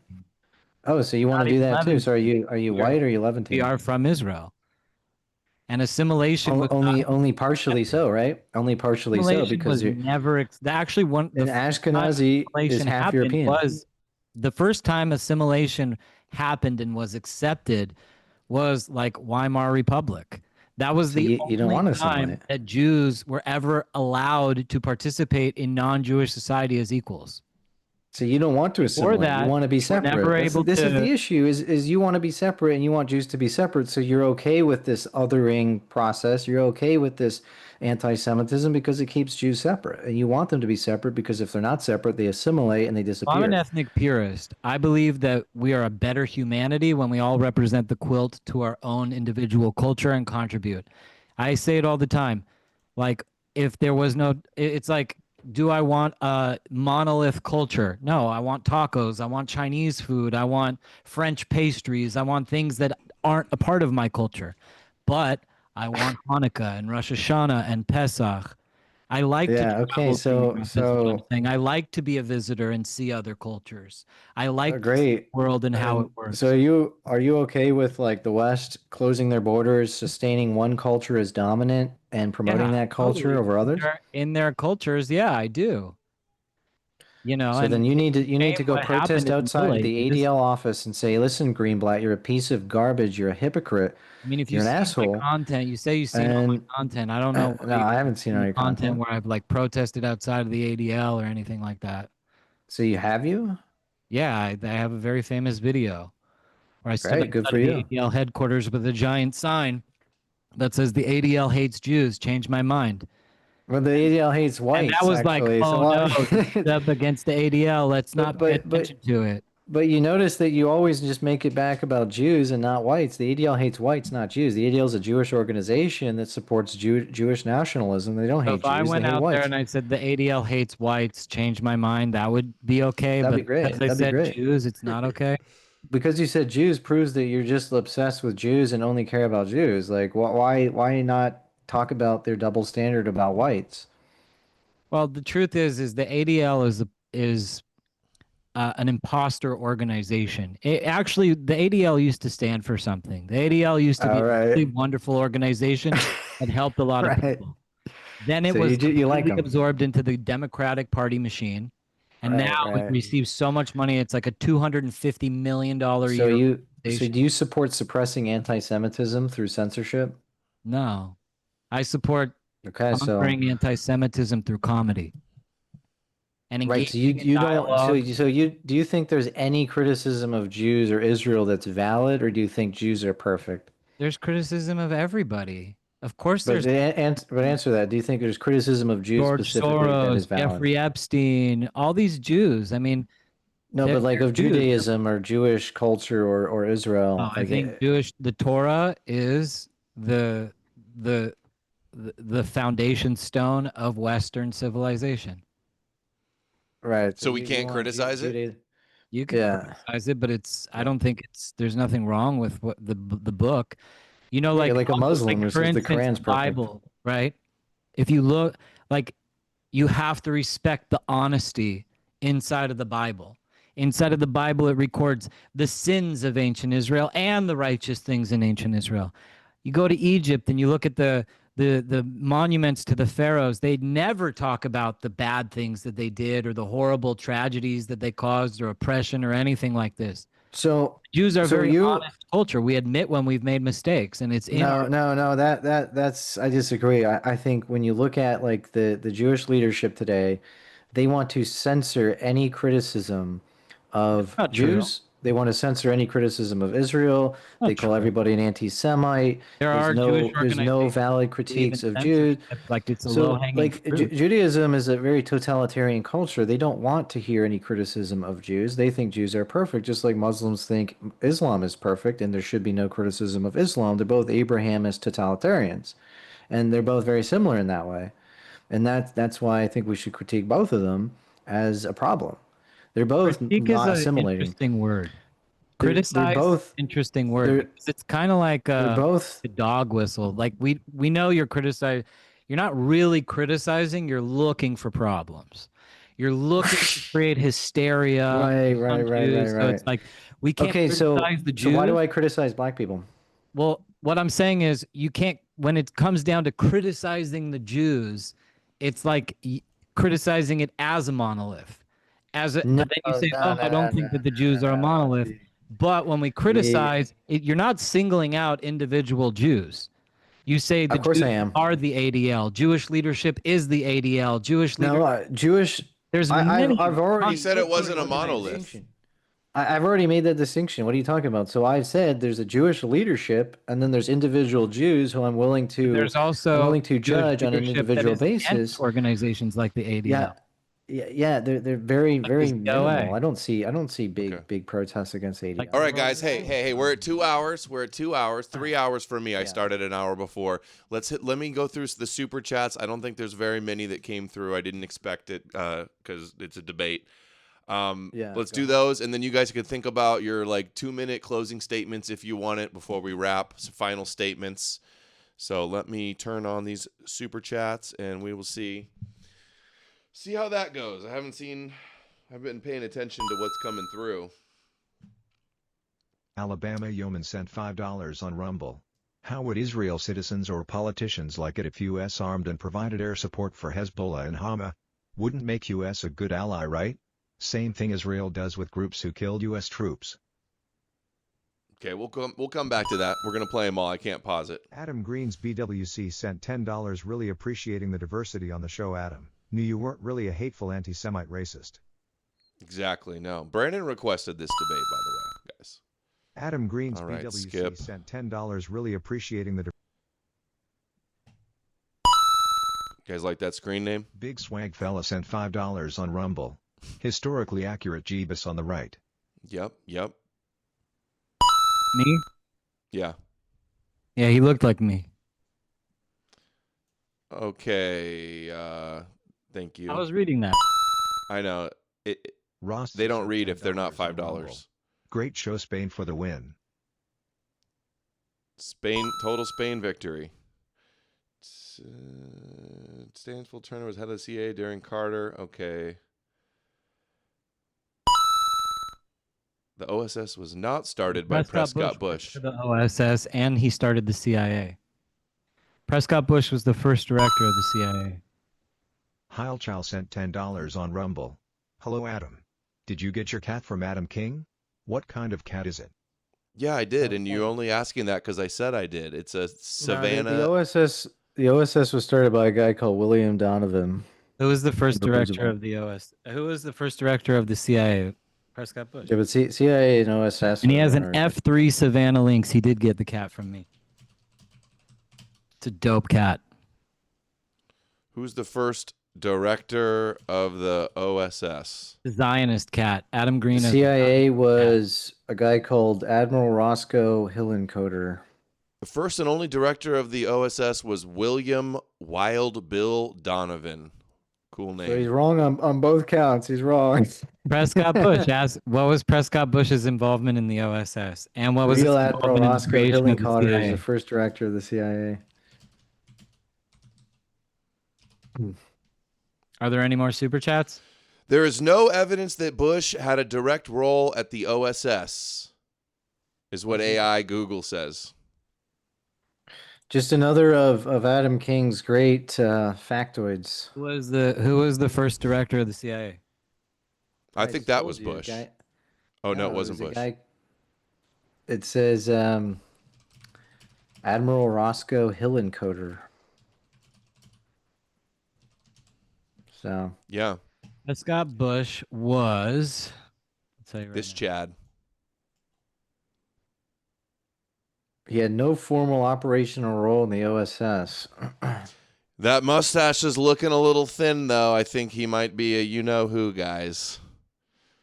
Don't show Adam King that mustache. Do you see it, Adam? Yeah, he had no role in the OSS or the That's Chad, CIA. the killer right there. That's his ancestor. Yeah, so you're wrong. There was no Prescott Bush had no role in the Prescott OSS Bush had or the CIA. extensive ties to Wall Street finance intelligence-connected circles from World War II, Cold War era. The Yeah, OSS, that's not the OSS. the CIA's predecessor, oil and international business networks. No direct role in these organizations. So I don't know what you're talking about, man. I don't even remember why that was brought up, to be honest. It's just goy hatred. He hates those goys. I hate the goys.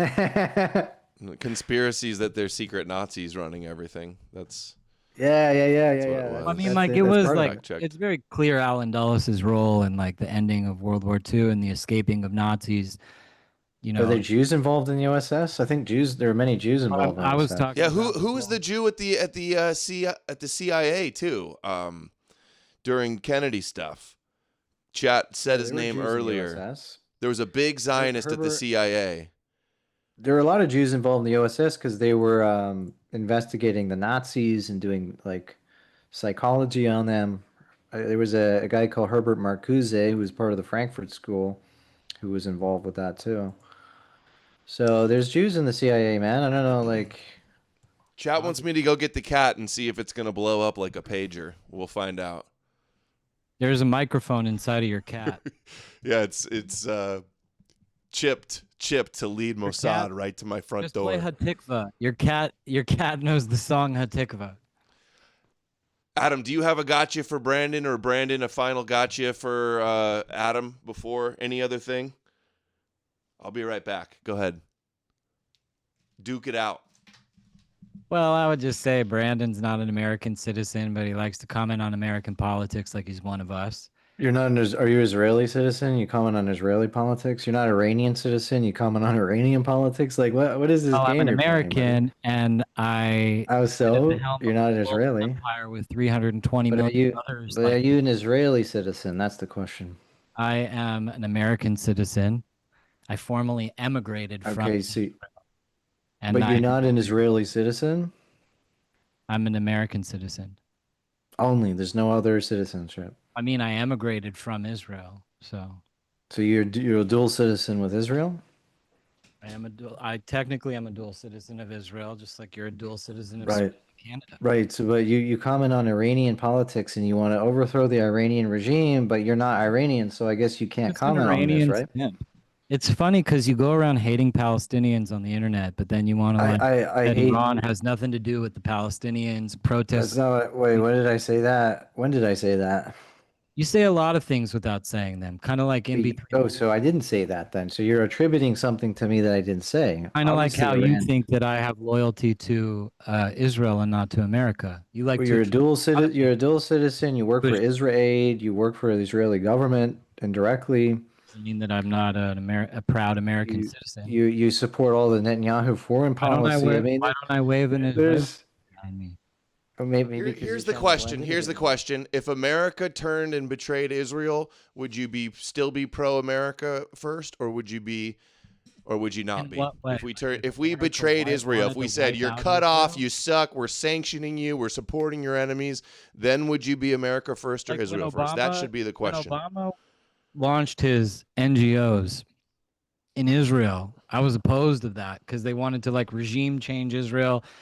There it is. Like a liberal government inside of the Middle East. Yeah, so it's bad regime change in Israel. It's good in Iran, though. It's good in Iraq. I really don't even care. I mean, like, it's clear what my positions are, and we won the war, and so now you guys are stuck with the aftermath for the You next. didn't win the war, though. The years. Iranian IRGC is still in power. You haven't won the war. I You're mean, just look at who LARPing. their leader is. Their leader is a gay man who's at the helm gay pride. of Shia Islam. Gay pride in Tel Aviv, man. Israel is one of I mean, the like, gayest how fucking long do states you in the world. think that they're going to allow themselves, these Shiites, to be ruled by a gay, orgy-loving man? I mean, the with a Israelis silver want to spoon overthrow in his Netanyahu, dude. Like, the craziest thing is when I watch these videos of like IRGC commanders' daughters in Europe partying and doing coke on boats and stuff like that, while the rest of the public has to live with like hijab and everything. But the IRGC commanders, they like literally rape all of the money from Iran, and they live abroad. They don't even live in Iran, and all the sons and daughters are all at Right. So, what's your fetish with Iran? Like, what's the big? Is it this an ethnic beef? Is this a religious beef? Well, Is I mean, they this? like launched a war on Israel many times. No, through they both proxy. have launched a war against each other. They've both funded terrorists against each other. Israel bombs Iranian targets in Syria for Difference 5, 10 between years. Iranian attacks on Israel and Israeli attacks on Iran are Israel attacks on You got to Iran do it. are like smuggling out nuclear program out of Iran, and Iranian attacks on Israel are like paying for all these Palestinians to go massacre and butcher and rape civilians. And like you said, listen, this war would have never happened, Brandon, and you would never even be taking up this position had Iran not supported the October 7th massacre. It's Well, just the, bottom the line. the issue. Look, I've said Iran made a number of mistakes. They fucked up, right? They fucked up by gloating about enriching uranium. They fucked up about supporting Hamas and Hezbollah. But so did Qatar. And so my position is if you're going to blow up Iran for supporting Hamas, you have to blow up Qatar. You have to blow up Netanyahu because he knew about that. Qatar switched sides at the last minute. You have to blow up Israel because Israel helped boost Hamas in the 1980s will to have counter to the kick out PLO. It's Qatar like I don't want to get involved in these gay Machiavellian games between Iranians. It's all right. You're Israelis, not. Spain is not doing Qataris. anything. You guys don't even have. Brandon, if you were Jewish, would Trump you is want trying to regime drag us into change in Iran? Say again? Brandon, if you were Jewish living in America, would you want regime change in Iran? I can't say I don't know. I'm not Jewish, but like there are Jews who are against that, right? You have Jews in Israel who are against that, Jews in Iran who are against that, Jews in America who are against that. Jews are not a monolith, so it's totally possible a Jewish person in Israel would be against that, right? Or even in America or in Iran. It's like 10 to 20,000 Jews in Iran. Like, what's their opinion? They didn't want to move to Israel. They were offered that. They didn't. So if they're so genocidal against Jews, as people like this are saying, they would have killed all the Jews in Iran, but they didn't. Amalek suggested I should name the cat Esther. We're trying to figure out what to name her. American citizen, would you? Queen Esther? No, look at all the Americans against this war, dude. They Trump promised. That's not what I'm asking you. I'm asking you. No, I wouldn't. So you don't want to be an American citizen. You don't want to be an American. No.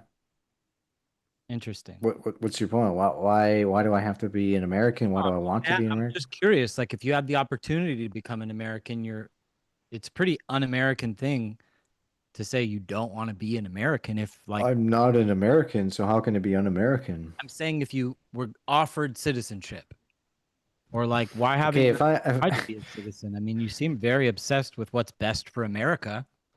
But you don't. I'm obsessed with what's best for the West in general, the Europe, America, Canada, the West. I'm pro-West. You're pro whatever's good for Israel, so That's what long you as the West say. is helping I'm Israel. not even allowed to have an opinion. Everything is just Israel. But my yeah, question because to you're you is, defending an Israeli policy. strong man. America good for Spain? What are you talking about? Brandon, is a strong America good for Spain? I mean, Trump is talking a lot of shit about Spain, man. Like he's talking about fucking with Spain. So It's not just Jews, Brandon. It's not just Jews that are for attacking Iran, though. There's yeah, I agree. There's Christian Zionists too that would like Christian to go. Zionists. Hegseth and Rubio. I mean, I didn't get to that. Hegseth and Rubio. Or just anybody that watches like Fox News or like Sean Hannity. Yeah, pretty it's Jewish and Christian Zionists. Jewish and Christian Zionists want to blow up Iran, bring back the Messiah, like whatever the fuck motivating Hegseth. I mean, he's quoting the Bible during press conferences, like he's trying to link this back to Bible prophecy. There's some crazy shit going on.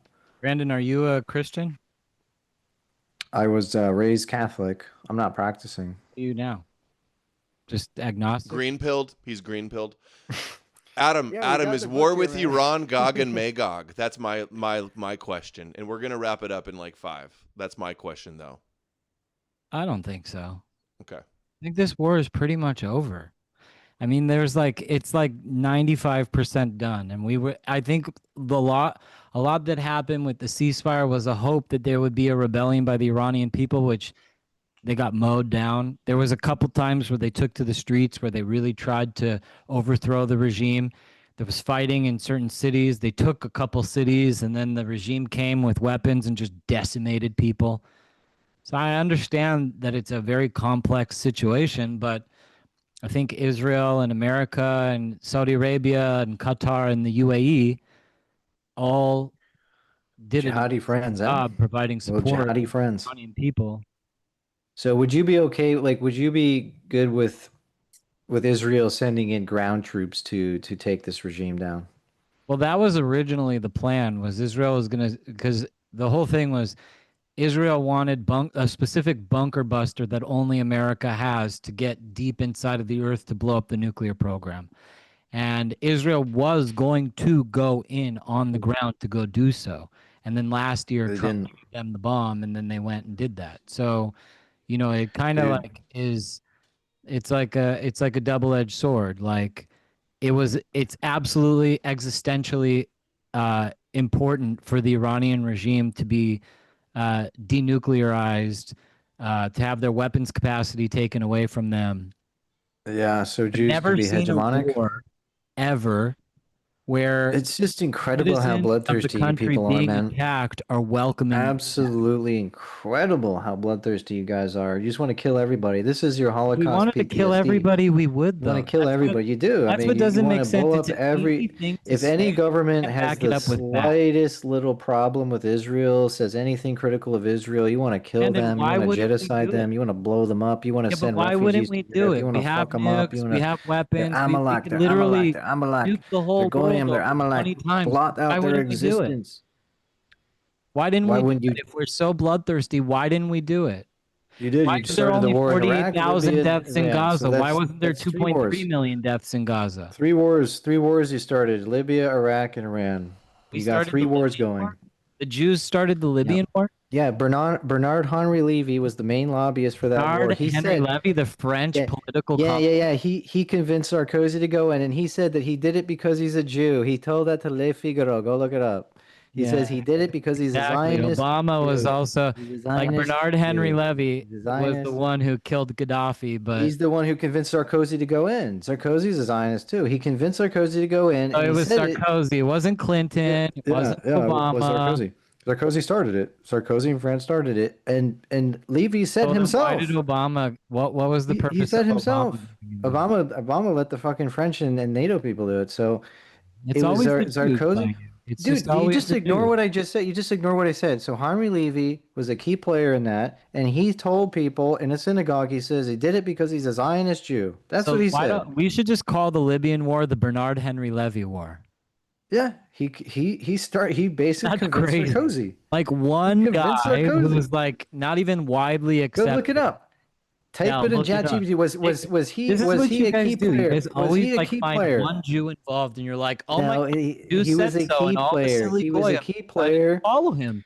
He was a Oi. key player. He was Oi. a key player. You So guys this have, is like, what no you do. faculty. You find the one goy involved, and then you blame it all on the goy. You're doing the exact same thing. I'm not Who's saying the goy exclusively him. involved? There's like You're millions. saying Obama. You're saying Obama. Okay. So Sarkozy For was convinced Steven. by Bernard Henri Levy, who said he did it because he's a Jew. I didn't say that. He said it.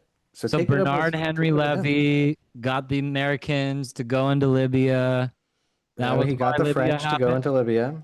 He Dude, got I the didn't French to know go in. Jews were behind every single war. Damn. We'll That's crazy. we'll take it up with Sarkozy, who says that. You know, Take it up with Levy. Who You says guys that? always do these arguments, and like it's Yeah, always like, it's just oh, never there's Jews. this This is Jew with who you. was It's like involved. it's never. There's never. Hold on. What's the any claim? What's the blame claim? to I'm going to Jews. look it up. What's the claim? Who told Sarkozy? Bernard Henri Levy said But that I didn't even think he France lobbied was that dominant. he lobbied for the war in Libya. America was the one who took out Gaddafi. He was the main activist. France was involved. It was a NATO air operation. And Bernard Henri Levy said he did it because he is a Jew and he's Zionist. That's what he said. That's his quote. All right. Are you ready? Are you ready for the fact check, America guys? went to war with Libya. I mean, I have the quote here. Okay, look it up. Yes, I said I spelled it wrong. Hold on. Levy told Sarkozy to go to war in Libya. Adam, let me say it. Yes, there is substantial reporting that French philosopher and activist Levy played a major behind-the-scenes role in pushing Sarkozy toward intervention in Libya in 2011, but saying he personally told Sarkozy to go to war is a simplification of a more complicated situation.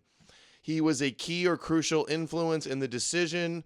He lobbied for the intervention, but was denied being the sole decision maker. Arranged meetings between the leadership. Okay, so he clearly did play a key role. So basically, but look up Brandon, that quote. Look let at me the get quote. this Did he right, say? Brandon. Did he say he did it as a Jew? I have the quote here. Giving me a new strategy for global. He says, it is as a Jew that I participated in the political adventure in Libya. I would not have done it if I had not been Jewish. I carried as my banner my fidelity to my name and my fidelity to Zionism and to Israel. The guy now I said, know that if I want to go invade another country, I should just go get like Germany or Spain or France to go fight first, and then America will come in. Why else did he As do a it? Jew, it's like I could get America to go to war for me by proxy through some. Yeah, let's say it's not only him. It's not only him. Let's say Obama's also responsible. I mean, the real reason why played a key Gaddafi. role. First of all, you're not even understanding why the war took place. The real reason was because it's Prescott Bush. Country off the gold stand, put his country on the gold standard, and the right. controlled Gaddafi. Totally. It was not a French. The war in Libya was not a French war. It was an American war. It was a NATO war, NATO coalition war. It was France. It was the What U.S. percentage of the war was French? What percentage of war was? It was French fighter jets that did it, right? Yeah. Am I what? bombed. This is just getting a little stupid. I just feel like Yeah. You know what? Yeah, I let's really wrap. We don't even want to care talk what- Libya. I got to get really going. don't I got to watch care the what you kid. think, So Brandon, let's do closing statements and plugs. Like 1 minute closing statement and plug. Go ahead, Brandon. You can go first. Yeah. Okay. So like he says what they basically he's just denying there's any Israeli involvement, there's any Jewish involvement in anything. It's always the Goyim, it's always Prescott Bush, it's CIA, it's Goyim. So basically he's just denying the key role that they're playing in these affairs. This is the Middle East. Israel is a central key player in the Middle East. These wars probably do not happen without Israel's hand, without their supporters, without their lobby. There was no impetus, there was no motive to attack Saddam Hussein without Israel playing a large role in that. There's really no major impetus to attack Iran right now without Israel playing a large role in that. Are they the only player? No. Are they a main player? Yes. Trump was on the phone with Netanyahu and Ron Dermer for a week every single day. They're heckling him to attack Iran. Kushner and Witkoff, they do this fake LARP about negotiations, lied to Trump, said they want to keep building nuclear weapons. They're both Zionist Jews. Rubio and Hegseth are both Christian Zionists. They have their own obsessive support for Israel going on as well. This is clearly the Netanyahu project. This is the big kingpin he's been trying to take down since the 1990s. This is not controversial. He's like actually participating in the war. He's like the clear kingpin ringleader of taking down the Ayatollah regime. The Saudis are on the side, the Qataris are on the side, but they're not the ringleaders. It's not Saudis in the Trump administration. It's Christian and Jewish Zionists in the Trump administration pushing for these wars. It mainly benefits Israel, doesn't only benefit Israel. But like I've said, My main issue is that they exacerbate conflicts that are not really necessary. The threats are exaggerated, and then they offload the consequences of these wars onto us in the West because they don't truly care about us. They care about Israel. They care about what's good for Israel, and that's not always what's good for us. And so, as Westerners, we should take that into account when they're lobbying us to get involved, and we should just simply reject it.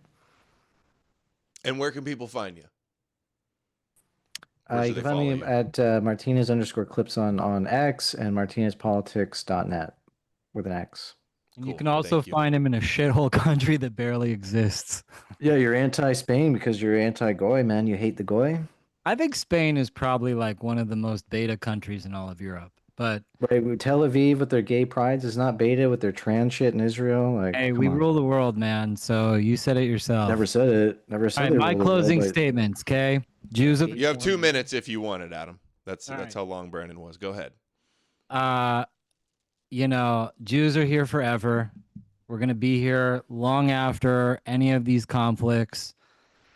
The world is a lot better off without the Iranian regime, without Saddam Hussein, without Bashar al-Assad. And if the Jews are responsible for that, then W for the Jews. Thank you. And we are going to liberate you, Europeans, even you too, Brandon. We're going to liberate you from all these crazy Muslims throughout Europe. And hopefully your governments will act like Israel and start deporting all the foreigners out of your countries so that people like me can get back to touring through Europe and enjoying European culture. And I can't wait for the day when Europe is free from all these Muslim immigrants. And all the Jews feel that way too. Jews have a strong connection to Europe. We've spent a lot of time in Europe. A lot of our ancestors are buried in Europe. I have a very, very old lineage. And I am very particular about the people that I descend from. And a lot of their graves are in Europe. So I have a strong affinity for Europe. I want to see Europe be liberated from the scourge of jihadi Islamic terror. And yeah, Israel's an amazing place. I encourage everybody to go to Israel instead of just listening to the Daily Stormer tell you what to think. And I really hope that white people get it together, stop following people like Chud the Killer, and start building your societies again like you once built this great civilization in Europe. Blaming everything on the Jews is a cope for your own insecurity and your own inferiority complex. You are all great people. You're capable. You don't 20 seconds. Victim. You don't need to be a victim. And you should thank the Jews for starting the purge of what will be the salvation of Europe. Without Israel, Europe doesn't stand a chance. So, yeah, Brandon, thanks for challenging me. I appreciate the opportunity. Adam, I don't turn down debates from bigger accounts because it's not really appropriate to. But I like engaging in conversations like this to a degree. I think, Brandon, you're just a little bit too trigger happy that the Jews are responsible for everything.